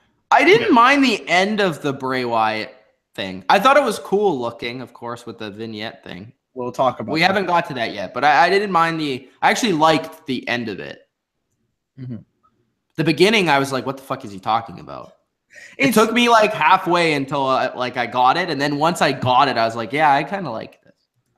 I dig it. But we'll get to it. We'll get to it. Seth Rollins' face promos, however, are just blank. But at this point in time, when Seth cut his promo and Bray didn't come out, I was like, did you realize that this feud has started and it's going to end without Bray Wyatt being in the ring or being in the arena for any of the segments with Seth Rollins? Well, he was in the arena for one. Well, and if you're playing that Bray Wyatt is the god, sure, but if you, anyway, this Bray Wyatt, we're going to talk about Bray Wyatt being god in a moment here, which is ridiculous anyway. But if he was god, he should win matches. Yeah, I feel like you should. Well, first of all, I'm the wrestling gods, but I just feel like you should either go full out or not at all. If you're bringing it up just to bring it up, I don't see the point. That's my opinion on that. But yeah, I'm actually, Kevole, I'm gonna agree with you. I actually am looking forward to the match. I think it'll be a good match. But that's how I feel about that. It's just it's really been it has no direction. This feud really doesn't have a direction. It has potential though. It does have potential. We'll say that. Next up, Samoa Joe and Brock Lesnar. They're in two different areas of the arena in an interview with Michael Cole. Michael Cole is going to ask some questions, but Samoa Joe tells him, no, nobody came here to hear about your questions. He's going to ask some questions for Brock Lesnar. He first goes on Paul Heyman, which has been a big thing in this storyline that I don't like. He has focused himself on his attention of Paul Heyman way more than he has on Brock Lesnar. Right? I understand he's attacked him and whatnot. He's done some good things against Lesnar, but he has focused his attention way too much on the huge third wheel in this. Brock explains that Paul Heyman isn't the champion. He is. And Joe isn't either. And on Sunday, he'll come in and leave as champion, and Samoa Joe will leave with nothing. Joe says he's taken a piece of Brock every week, and Brock has done nothing. And Lesnar then calls him a coward in return because Joe attacked him last week from behind and made him choke. Samoa says every time Brock comes looking for him, he can't find him, and Brock retorts with my favorite line of the segment, I haven't been looking for you. Joe asks what they're messing or why they're waiting around, they're messing around and not just fighting them, and points out that Lesnar is separated for his protection because they're on two different sides of the arena, of course. Brock says he's not getting under his skin. He's not getting anything thrown at him because he knows he's coming from where he's coming from and understands what Joe is trying to do. He's trying to get that mind game going. Talks about all the dudes. I love this. So Brock Lesnar name drops a couple people. He drops The Rock. He drops Cena. He dropped somebody, a Kurt Angle, right? And then Joe drops four jobbers. Well, no, four of them they're not jobbers, but bro, it's like The Rock. He's like The Rock. What did he say? The Rock, Taker, Triple H, and like he could have said Hogan too. Yeah, and then Samoa Joe goes, and Joe is like AJ Styles, and then it just continues to go down. It's like Daniel Bryan, AJ Styles, Roman Reigns, Seth Rollins. Okay, we're getting a little steep here, Samoa Joe. Where are you going with this one? Bro, all you had to say was Roman Reigns, you would have been fine, right? Okay, they're not as the high as this guy, but they're trying to push him. And then you're like, AJ Styles, Dandy Pie. I like both of them, but come on, man. He says Lesnar is next. Heyman comes on there and talks big, or Heyman talks real big when he's not around, but when Joe shows up, it's a little different tune. So Samoa Joe takes off his microphone. He's walking to the ring, or walking to the other side of the arena. I like this part because they kept cutting back to Lesnar and Heyman and Samoa Joe, because Samoa Joe's like getting really pumped up and raged. And he finally gets to the area. He opens the door, but security's holding him back. He's trying to yell at him, and Kurt Angle gets in the way. He's trying to break free from it, but Brock Lesnar's just laughing, having a good time. He's not really expecting too much out of Samoa Joe, which I like. They're trying to build up the anticipation for this match and the craziness that Samoa Joe will go to win the belt and beat Brock Lesnar, and I enjoyed that. So I think this has been one of the better stuff, the better feuds that they've been doing the last couple of weeks, is building up Samoa Joe and what Brock Lesnar feels like, because he thinks he's going to bring the fight and kick some ass, but come Great Balls of Fire, it might be a little bit different. What do you guys think about this final promo segment between these two guys before the pay-per-view? I thought it was good. I liked it primarily because we went from the like shot where we had them both talking to each other in an interview type format, even though it seemed like it was live. I don't know if it was live or if it wasn't. And then they shot right backstage to where Lesnar was in this room, and Joe like went backstage and he tried to attack him. I really like that part of it. So I like that they flowed from one to the other. What I didn't like is that they freaking blew their load in one segment again. They have one segment with Brock Lesnar for 5 minutes. It was one of the best parts of the show. Brock Lesnar was great in the promo, and we only have people view Brock Lesnar and tune in for Brock Lesnar for about 5 minutes of the show, and we don't have a thread with the champion, and we just put one segment with the champion on it. Again, I want to say about the promo, I like the way it flowed from one promo to the next to the backstage thing. And I also want to say that I liked the way that the promo was cut by both guys. I actually liked Samoa Joe's promo today. I liked the intensity of it. I liked the emotion of it. And I also liked that it felt kind of real, and it felt like these guys literally wanted to kill each other, which is what I want to see from a main event. I thought it was, two tough guys trying to beat each other up, which I liked. And I also liked the fact that Brock Lesnar was talking, and he said, no, you're not fighting Paul Heyman. I want to talk about Paul Heyman after Kev gives his opinion on this, because I feel like he is no longer needed. He needs to go somewhere else. He needs to rather leave or help somebody else. Help a rising talent like Cass, or turn on Brock and go with Roman. He needs to do something else, because Lesnar he never really needed him since the comeback, but I don't think Heyman is needed anymore. He's just repetitive. He's the same old character, and he says the same old shit. Lesnar can do it himself. He's shown it many times, and he did it again, and he did a great job. Go ahead, guys. All right. Well, I'm not actually a fan of this segment. I understand what you're saying about the flow and the shots and all of that. In terms, I guess, of a segment, if you're just going to look at a production of a segment, it's interesting. Sure, I didn't mind it. But I'm left a little confused. Let's go back to last week, where Samoa Joe tries to get the coquina clutch on Brock Lesnar, puts Lesnar down, kind of puts Lesnar down. That left me with an interesting story of this match. Can Joe put the coquina clutch on Brock Lesnar? This left me confused. I don't know because this looked more, for all of these weeks coming up to this week, I felt like Joe was the heel and Lesnar was the face. This week was completely flipped. That is a problem with this feud, and that's been a problem with it since day one. Who's the face, who's the heel? I don't think you necessarily need it, because it's kind of like the characters are both kind of like badasses, and they're kind of like in between, even though Joe is mostly a heel, but Lesnar's kind of like in the middle. I don't know. Sure. Lesnar came across more heel this week than Joe did. Joe came across way more face than I thought necessary.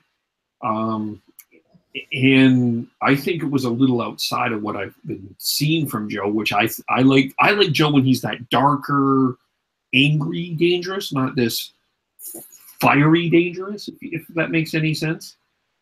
So I was left confused.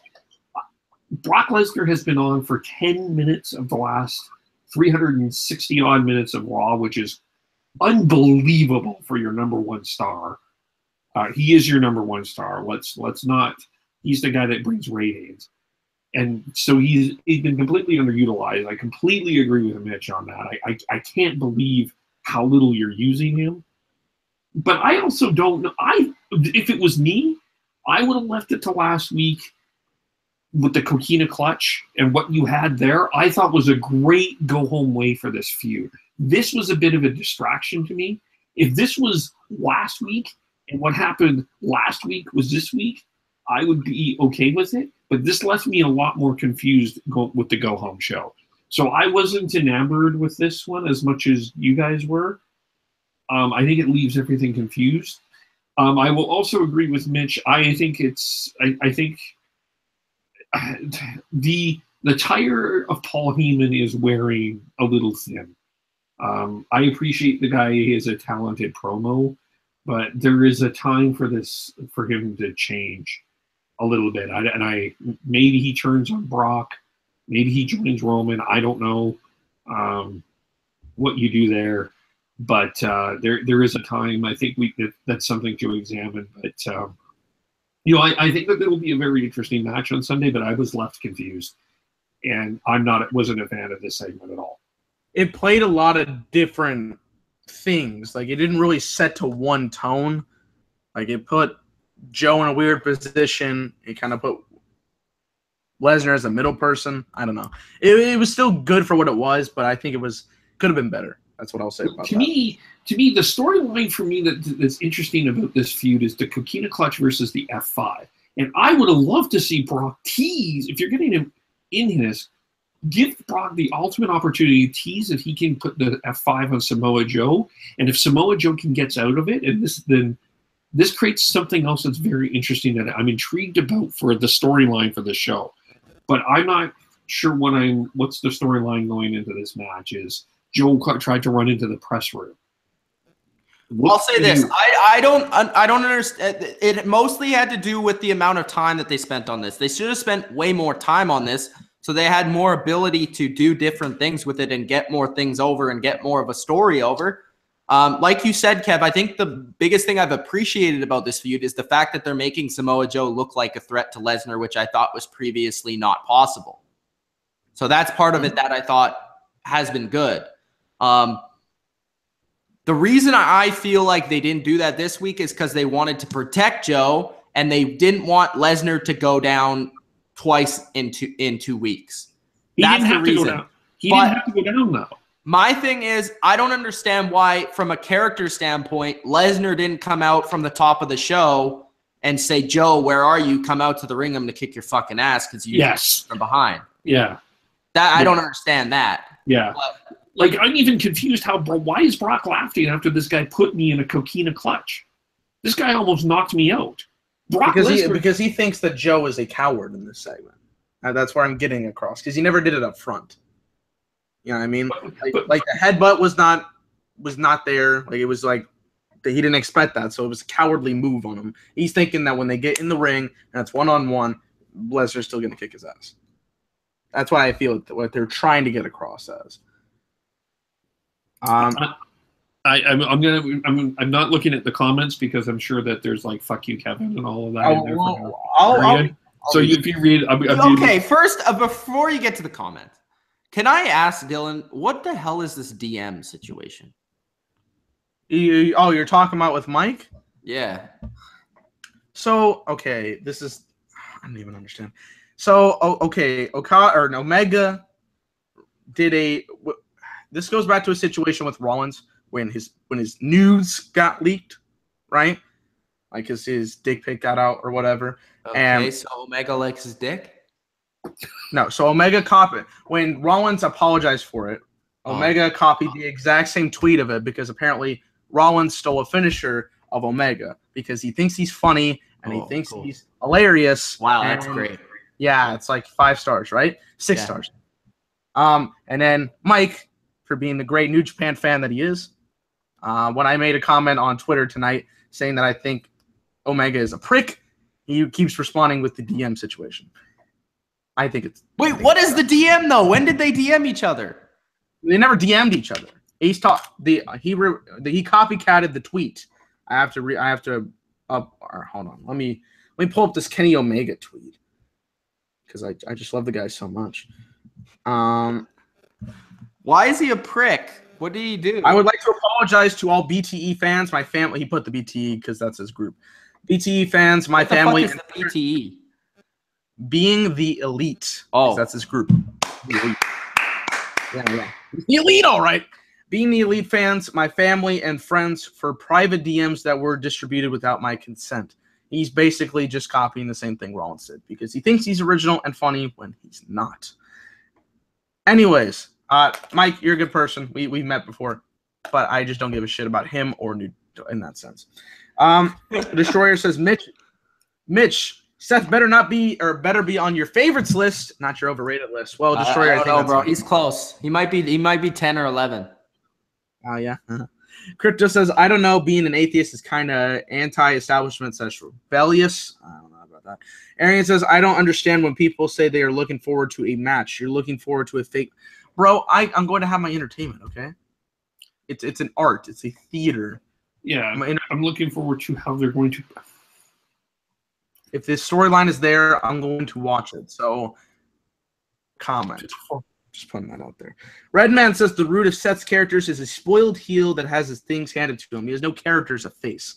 That's true. When he got back, first off, the biggest mistake was when he came back as a heel. He should have came back as a face because the crowd was into him after the leg injury, just like they did with Triple H.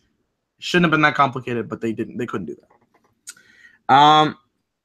Mike 307 says it's awful because you got 70-year-old writers trying to think like 20-year-old viewers. Yeah. He says I'm done already. I just watched the reviews in Impact. I don't watch WWE. Let's see. D'Angelo Williams looked impressive in that match. Yeah, he did. I did see a little bit of that. That was awesome. He looked really good, and I did see the great Scott Steiner and Josh Matthews. Oh, bro, I gotta watch that. Greatest. Golf cart, fire extinguisher, and pool. That's all I'm gonna say. And a return and thumbtacks.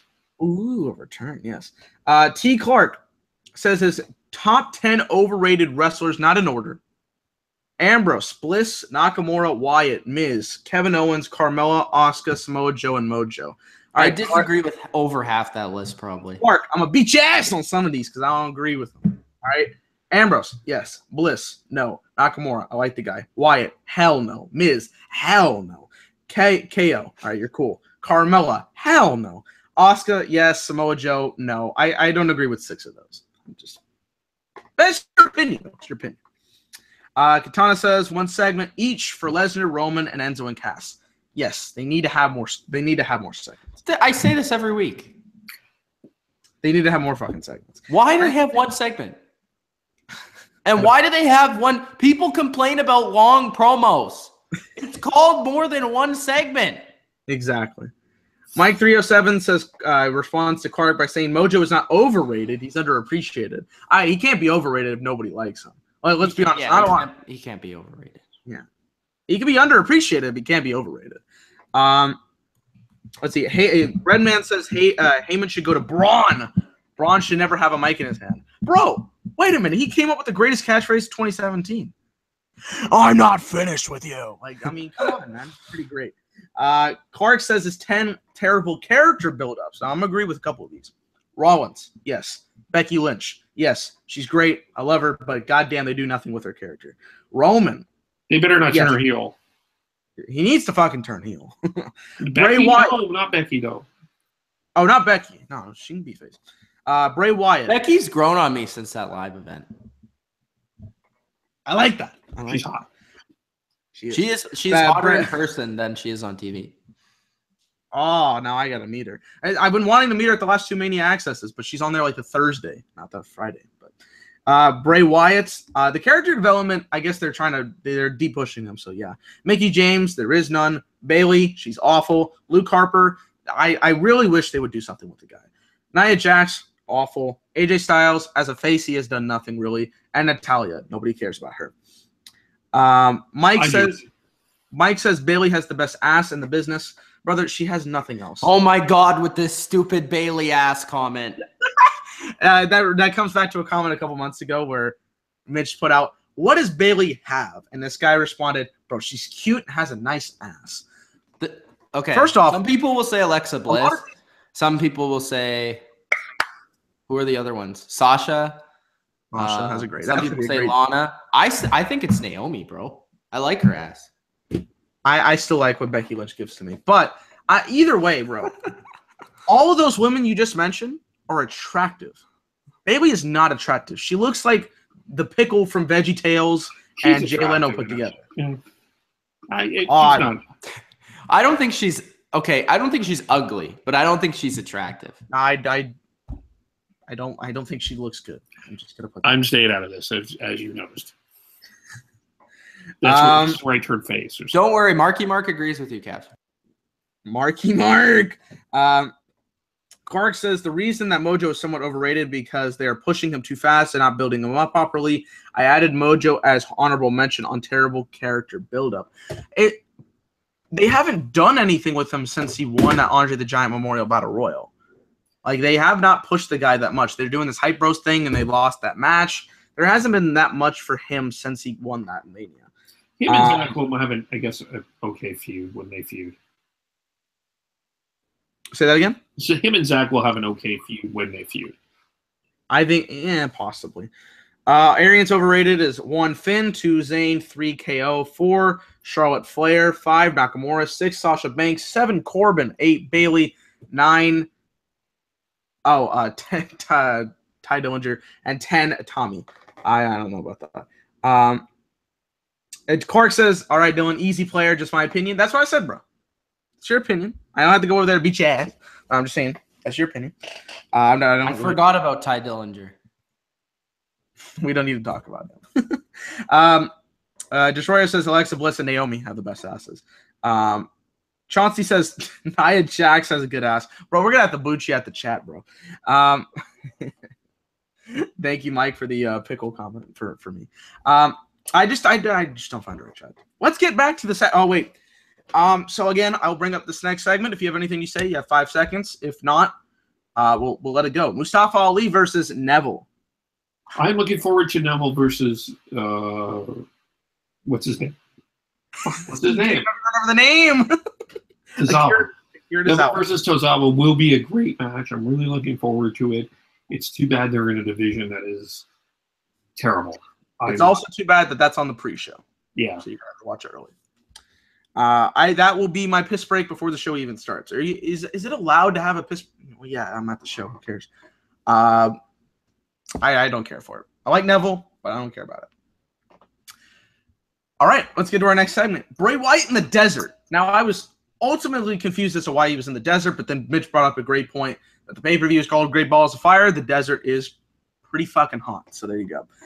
Bray is in the desert, but he's talking now. When he says, "When man," and it's in Texas, the great state of Texas, brother. I love it. Brought up the Longhorns too, which is great. When man first started to worship the sun, it was in gratitude, but the sun was a merciless, sadistic idol, blinding anyone who looked too long. Okay, this opening of this promo was fucking weird because I had no idea what he was talking about. He said, and it's hard to understand what he's talking about when there's no story in the storyline. He said that's why Bray decided to intercede and give man the gift of fire, and no man should have to bow to the light. Chaos can brighten the darkest shadows. It was also in the desert because of the sun. Thank you, philosopher Mitch. And he is the chaos that fuels the fire. Since he came to Raw less than 100 days ago, I don't know why you brought that up, the fire has burned. Friends have become enemies. Brotherhoods have cracked. I actually kind of like this. I don't know why. Maybe it was the way he delivered it. It was really well delivered. And the beast is reduced to a mere mortal. He's everywhere, he claimed. He's everywhere. He is the air. He's that picture of Vince Russo I have over somewhere. He's everywhere. He's the wrath that consumes you, that which cannot be touched but can be felt by all. And this Sunday, Seth Rollins will look into the eyes of a god, but he will not go blind. For the first time, he will see, but it will burn him. That is the Bray Wyatt promo. I actually kind of liked it after I watched it a second time because I really had to grasp what this man was talking about, why he was in the desert, all this other shit. But it made sense. And it just got me into it because of how he delivers the promo. Now, is he going to lose? Maybe, because that's how WWE books him all the freaking time. So his promos almost become meaningless. However, I enjoyed it for what it was, and I liked the change of scenery, which was probably the best thing about it because it ties in with the Texas theme. So that's how I feel about that. I thought it was a good promo. I know Mr. Kevole is not the biggest fan of Bray Wyatt, so I want to hear from him first. Well, first of all, let's talk about the timing of this promo. Almost half an hour after Seth Rollins does a promo, God shows up, apparently, and does a promo. Anyway, I don't understand what Bray Wyatt says, and it's the difference between Goldust and Bray Wyatt is Goldust. I kind of when Goldust, even back in the days of Goldust when he was the original Goldust, I enjoyed the. They're different characters, Kev. They're not. But there's a creepy. One's a porn star and one's a. But they're both creepy characters. Village that's now a god. They're both creepy. From Louisiana somewhere and kills gators. I just saw Mitch's reply to my tweet. There's a creepiness to them. But Goldust just, like, there's something interesting within these promos. When Bray Wyatt talks, I'm sorry, I don't care now. I just don't care. He talks about being a god. He doesn't win matches. He talks about being everywhere. And it's tiring. I'm sorry. Is that his fault or is that the booker's fault? That's creative's fault. I'm gonna actually blame both. Okay. I think creative has worn this down a little bit. But I also think that he in some way can make these promos a little bit more relatable. When Bray Wyatt started, I thought what was interesting about him was he didn't really play the God factor up. He played the chill. There was like the brainwashing. I had the followers, and it's just now I'm like, I really don't care, Bray. I'm sorry. You got to do something different for me. I don't understand you, and I don't care to understand you anymore. You're losing me. And it's part. I feel like that's more of a Booker's problem. I will say this, Kev. I kind of agree with you because I've been saying this, and Dylan can back me up. Even though Bray Wyatt's still my favorite wrestler because I still think he's the most talented on the roster. I still love his character. He loses too many matches and still claims to be God, and they continue to push this thing that's not there because he never backs up his claim. Therefore, it's getting irritating that every time there's a feud, it's the same feud where he claims to be God and loses. And it's just really, really irritating at this point. But now I have come to give Arian a present and play Margaritaville. Nibbling on fast food, acting like a damn fool. All of these wrestlers are covered in oil. Yo. I'm in my Johnson. Don't care if it's a sin. That KOB's really starting to boil. Wasting away again in Margaritaville. But you know that fake wrestling news. Some people say it's our parents to blame, but I know It's my own damn fault. Oh, 5 stars. That is the Margaritaville song by Vince Russo. Love it. I want to add something to this my Bray comment before we continue. Go ahead. We talked about passion. I was just thinking about this. And we talked about Enzo's passion a little bit earlier. Where's Bray's? I don't see. Don't think He's had it every promo for the past like 5 years. I'm starting to see a loss of it. But he might be a little frustrated. You might have something there. I would say he got frustrated with it. Arian, we're gonna need you to chill out, bro. He's telling you to shut the fuck up, Kev. He means it. He's actually meaning it. I'm not a fan of that. So, Arian, chill out. There's a couple other comments here. People are saying that we need Bray to be maybe repackage, possibly. I think they need to do something fresh with him. We loved what he was doing with SmackDown and Kevole didn't. But me and Mitch were liking the stuff with him and Orton. And then he came over to Raw and we knew exactly what was going to happen. They just weren't going to give him anything to do or make him create or like relatable or interesting or anything, noteworthy. Just it's not as great as it could be. And Mitch, thank you for the Margaritaville song, not only in that, but in the reply to Mike. You're great. Cesaro versus Finn Balor. Okay, here we go. I need to play this 5 seconds. Okay. Walking for Finny.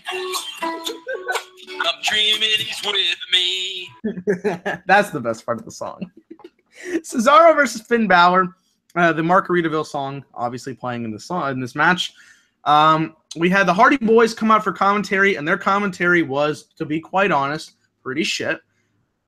Jeff Hardy made 2 comments because he didn't want to make comments. I don't know. Matt Hardy was trying to put over the team, but there's nothing to really put over here. And on top of that, it was like the commentary team didn't really know how to work with these guys because they're not commentators. But they come out there. Elias Sampson tries to interfere in Finn Balor's match. That's going to be probably a match at the pay-per-view. But the Hardy Boys come out and we get a big brawl, a couple of good moves at the end. Finn Balor wins and beats Cesaro with a coup de grace to end the match. I thought it was a decent match, but it was way too long. I thought the commentary was quite shit in this match. But I did like the ending of the segment so we can get those 2 feuds together. Anything to say about this particular match and ending of the match?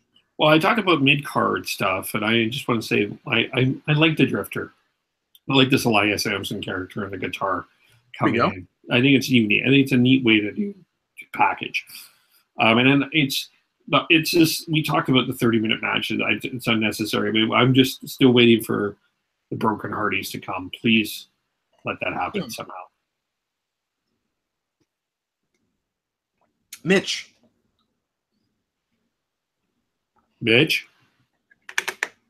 I think he's going to stay silent. I think. No!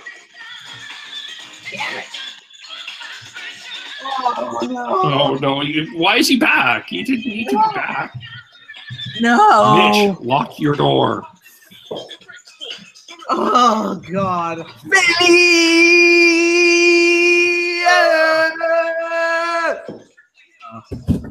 God damn it. Why are you here? You have Finny. You have the Hardys. Can it get any better?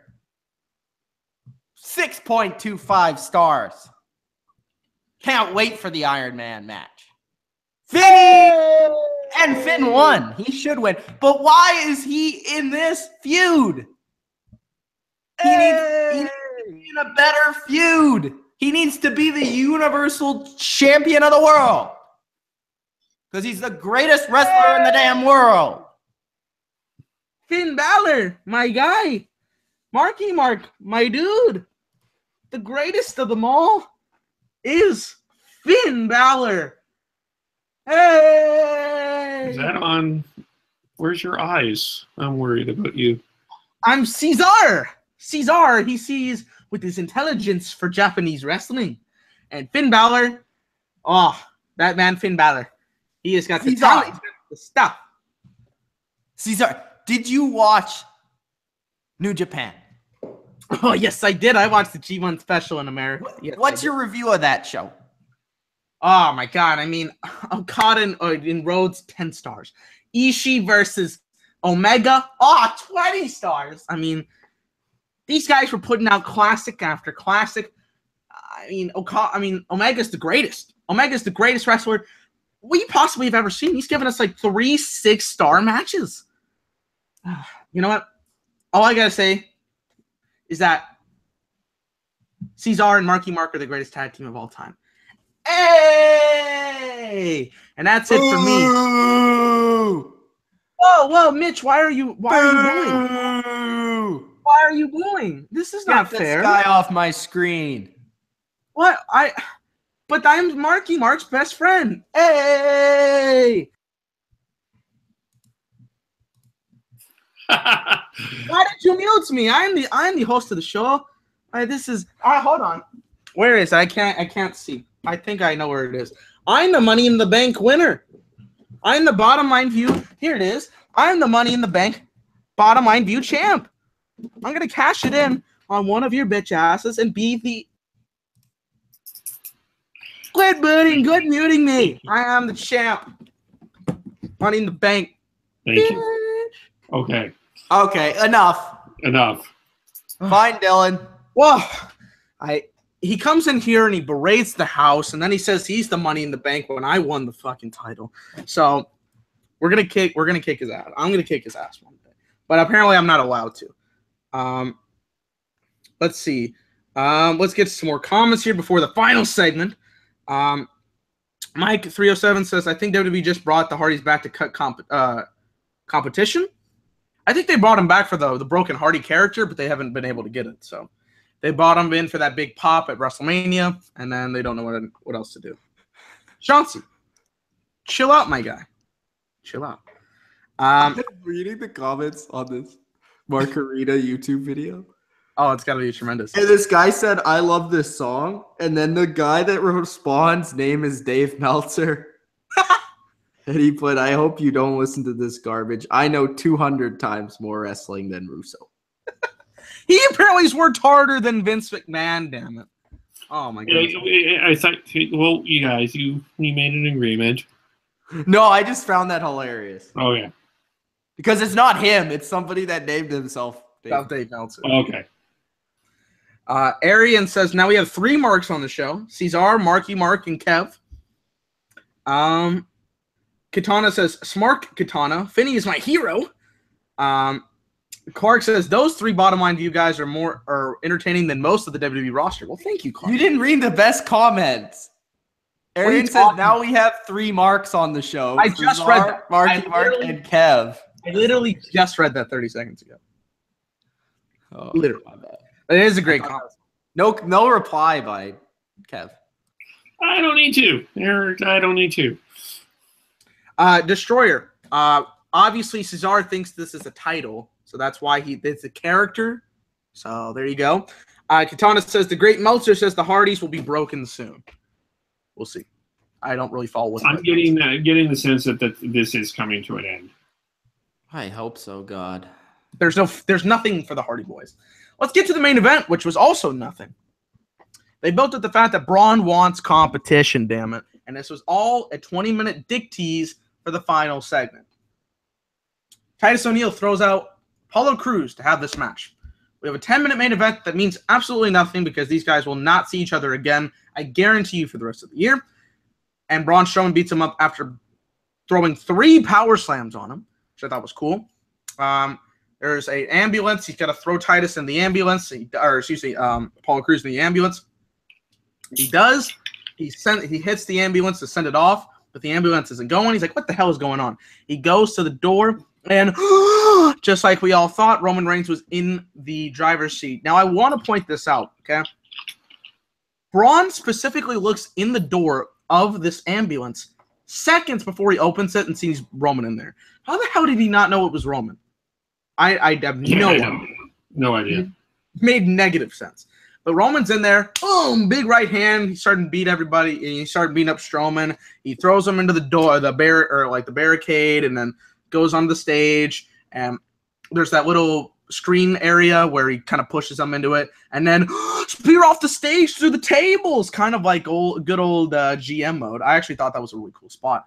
But it was kind of like, to me, this segment was, we've already done as much as we want to do with this feud. We're just going to have 1 week of filler, and this was tonight. Because we knew it was going to happen. Roman was going to come out there at the end. It was very planned, if you will. So I thought it was a cool move at the very end with Roman spearing Strowman off of the stage through the table, and then Strowman got up at the very end, which I thought was cool. But I think it was kind of bland. I think they should have done something more extravagant for their last go-home segment before the pay-per-view. Mitch, you got anything to say about this last segment? It was very predictable, even though I thought Roman and Strowman did a good job. Mm-hmm. And I'm still excited for the match. I didn't think it was anything great. They've done a lot better previously. I thought it was very predictable, and I even saw the crowd looking at Roman like it didn't partway through the match. But, I mean, it was okay. I didn't understand why they had the match, like why Titus had to bring out his buddy to get his ass kicked. I don't know. That made no sense to me. Yeah, there's not much to say. I mean, it's kind of the same old segment we've been seeing for these two. It's just not as good as the ones that we've been seeing. It didn't give us a real high point to go off of. I thought the finish was cool, like the spear, and then I love the way that Braun got up. That was cool. But, you know, it kind of was dragged out. It felt kind of – it just didn't feel great to me. It didn't feel special or anything. It was just kind of like – you know, we've seen this before. Roman and Braun, they're going to brawl, and, you know, an ambulance is going to be there. And I don't know. I'm getting a little bit fatigued from the same sort of brawl segment that they've been having, but I'm still looking forward to the match nonetheless. There you go. I thought, okay, in terms of the segment, it's the same stuff over and over again. We've seen these guys fall through tables. Braun ran him over with something. They threw each other in an ambulance. They've done this. There's really not much more that they can do. It's getting a little much. But what was incredible, what we didn't talk about, was the kick. Can we talk about the kick? You didn't. Yeah, that was pretty great. That was Apollo. The flip. Braun is on his back and kicks him. I think Braun, I believe Braun Strowman might be the most gifted athlete in WWE right now. The guy just does some amazing, like, it's not acrobatic, but like it's superhuman or something. It's quite amazing. I'm always amazed myself.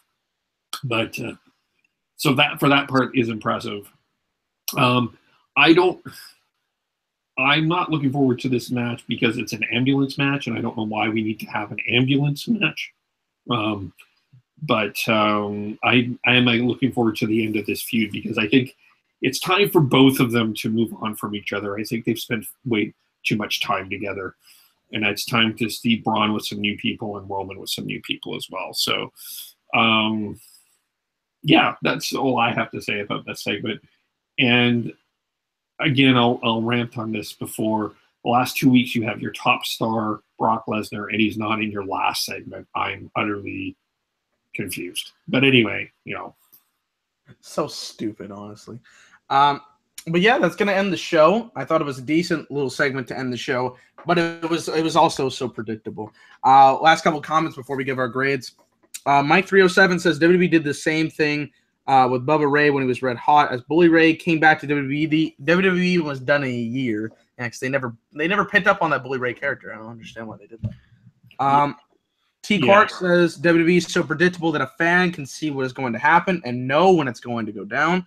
And Katana says, I think Roman is a better athlete than Braun, responding to Kevole's comment. I think as big as Braun is, I would say maybe pound for pound, perhaps. But just the way he does some shit was close. Yeah. And the boy Chauncey says the Broken Hardy Boys have come to WWE. It's close with the Anthem Sports and the entertainment. Chauncey, lay off the caps lock, bro. I feel like if the day Chauncey doesn't make a full caps lock comment is like when the world will have peace. Like, he never doesn't have a comment with that. This is Ari, and he has a question for Kevole. Would you bring Vince Russo back to booking? No,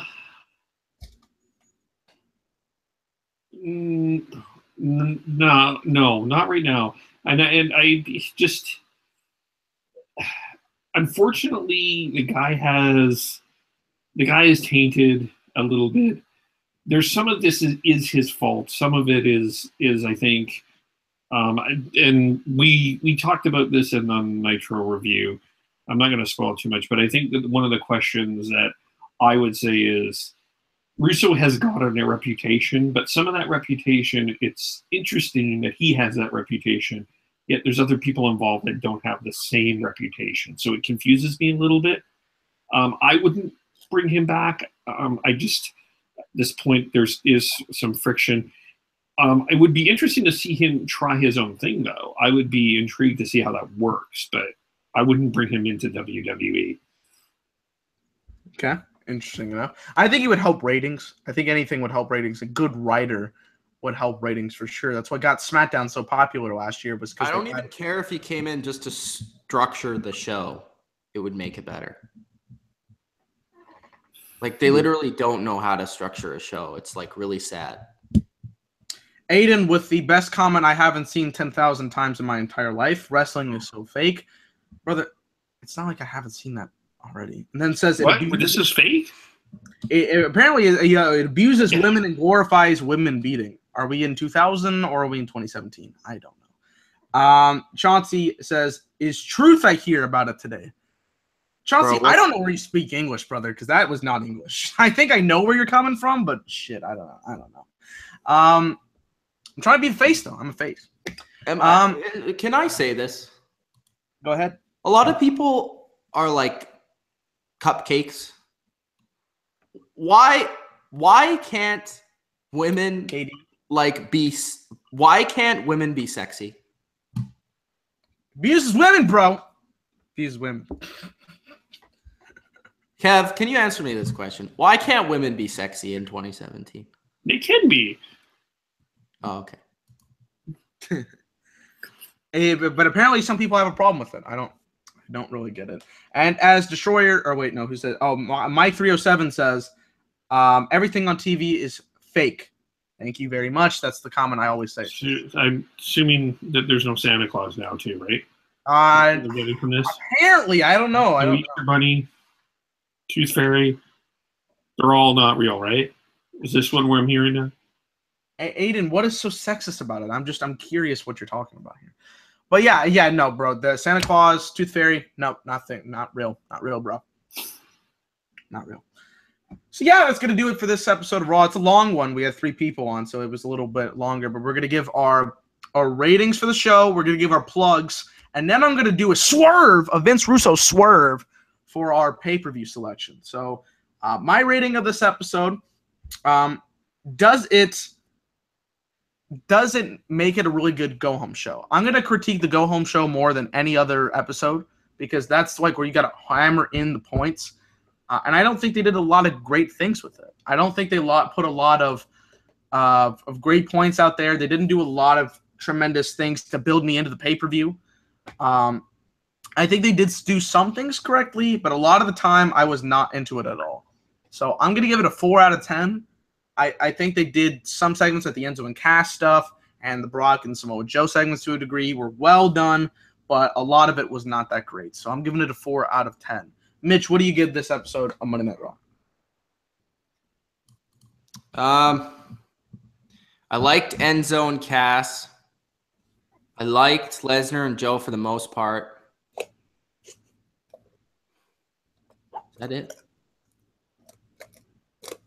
I'll give it a 4 out of 10.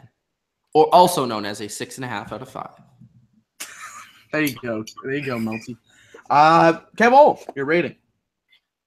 Highlights, Enzo, Miz. Heath actually was a highlight too. I got kids. Generally that segment was pretty good. And Miz was great. Yeah. Miz. Yeah. Braun's kick. Lowlights. Seth, Bray, and quite frankly, Brock and Joe as a go home. I'm going to put as a low light. I'm going to give this a 3 out of 10. Ooh. I'm going to go lower than you guys. I can't believe that. Because when I was watching, I was like, yeah, it's not bad. But there was some really slow stuff tonight, unfortunately. But you know what it is, Kev? It's the fact that if you watch the show on YouTube, it will probably be entertaining because they have moments that are entertaining. But when you watch the entire show, it's not entertaining. Yeah. No, that's the problem. That is a problem. So yeah, let's get to some plug city. Anybody got some plug? I'll start with Mitch because I got a plug for me and Kevole. Yes. Plug SmackDown review tomorrow. Check it out. Also, check it out. There should be some stuff revolving around the character of Spider-Man coming out this week on the Bottom Line View before Homecoming, and the Nitro review should be also out this week with me and Kev on it. And NHL, I think the top 50 NHL players list should be out this week as well. So stay tuned for those things. All right. Kevole, you got any solo plugs? We're going to do check out for podcast on Friday. We're doing a roundtable. I'll let Dylan do his thing there. And what else? The Bash at the Beach, I believe, is the first time that the Bottom Line View has reviewed a Nitro, which is interesting. Mm-hmm. And I might have went on a rant on Jim Cornette, just to give you a plug. Wait, what has Jim Cornette done there, Kev? Just wait, you're right. Yeah, because he was involved in the no, not that. No? Wait, he did the thing when that thing back. No, that was Jim Ross. Sorry. So nothing. Yeah. I'm still sitting stuck in. I'm stuck. I can't think of what he's done. But if you listen to his podcast, he's still talking about his incredible success. So, and that he's gotten publicity because of Vince Russo. But anyway, I mean, he's the brilliant genius of professional wrestling, Jim Cornette. So, of course. Well, for plugs for me, me and Kev are gonna do a video Friday. We're gonna talk about the biggest stories of the first half of the baseball season. We like talking about baseball. It's gonna be our first baseball video together. That's gonna be uploaded Sunday, the day before the All-Star break, so we can have everything. We're gonna talk some big topics, of course, like Cody Bellinger versus Aaron Judge, who's the better of the two rookies so far. Who's the biggest upset team so far? Who's been the biggest disappointment so far? All the things in between. We're going to talk about that on Friday. Then you guys will see it Sunday. I'm going to be at Great Balls of Fire Sunday. If you guys are in Texas somehow, some way, you want to come see me, you can. I'll be at the show. So that'll be a lot of fun. And I know Mitch is going to review the show, maybe perhaps even a preview. So stay tuned for content. But now we have to decide the pay-per-view. So I wasn't liking how the comment section was going. So I decided to bring back an old fan favorite. The Wheel. The Wheel of Doom, baby, is going to decide which show we are going to review on Saturday. So here we go. By the way, the most votes was for Judgment Day, but that is correct. You can go ahead. Okay. So the 5 shows. Blue is Fully Loaded 2000. We have the 2 white, which is Bash at the Beach 2000 and In Your House. Judgment Day 2000 is in yellow. Red is Vengeance 2002. So here we go. We're going to spin that wheel, and it is decided to land on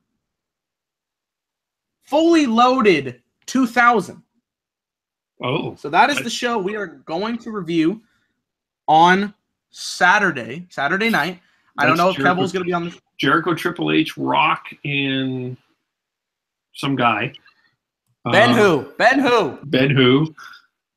Yeah, and a steel cage match. And a steel cage between Rikishi and Val Venus. Yeah. If I don't know, Kev, are you going to be on there? I will try. I'm not sure, but I will try. There's a certain Spider movie that comes out this weekend too. Remember, so true, Spidey. Yeah, I probably won't watch that for a while at least because I'm not looking forward to it. I'm not looking forward to it. But So at least me and Mitch will be on that show. We'll get to review two of his probably 3 favorite wrestlers in the match, Benoit and The Rock. I mean, my God. Yeah, there's gonna be some great stuff. So watch along. I'm gonna go between 10:30 and 11 my time, Central Time. Adjust accordingly because I gotta get home as well during that time. But yeah, that's gonna do it for this episode of Raw. If you guys enjoyed, like, comment, subscribe to the Bottom Line View. Our next goal is 3,000 subscribers. We're pretty close to that road. Mitch with a great comment at the end. Thank you guys for watching the show. We'll be back soon. Peace.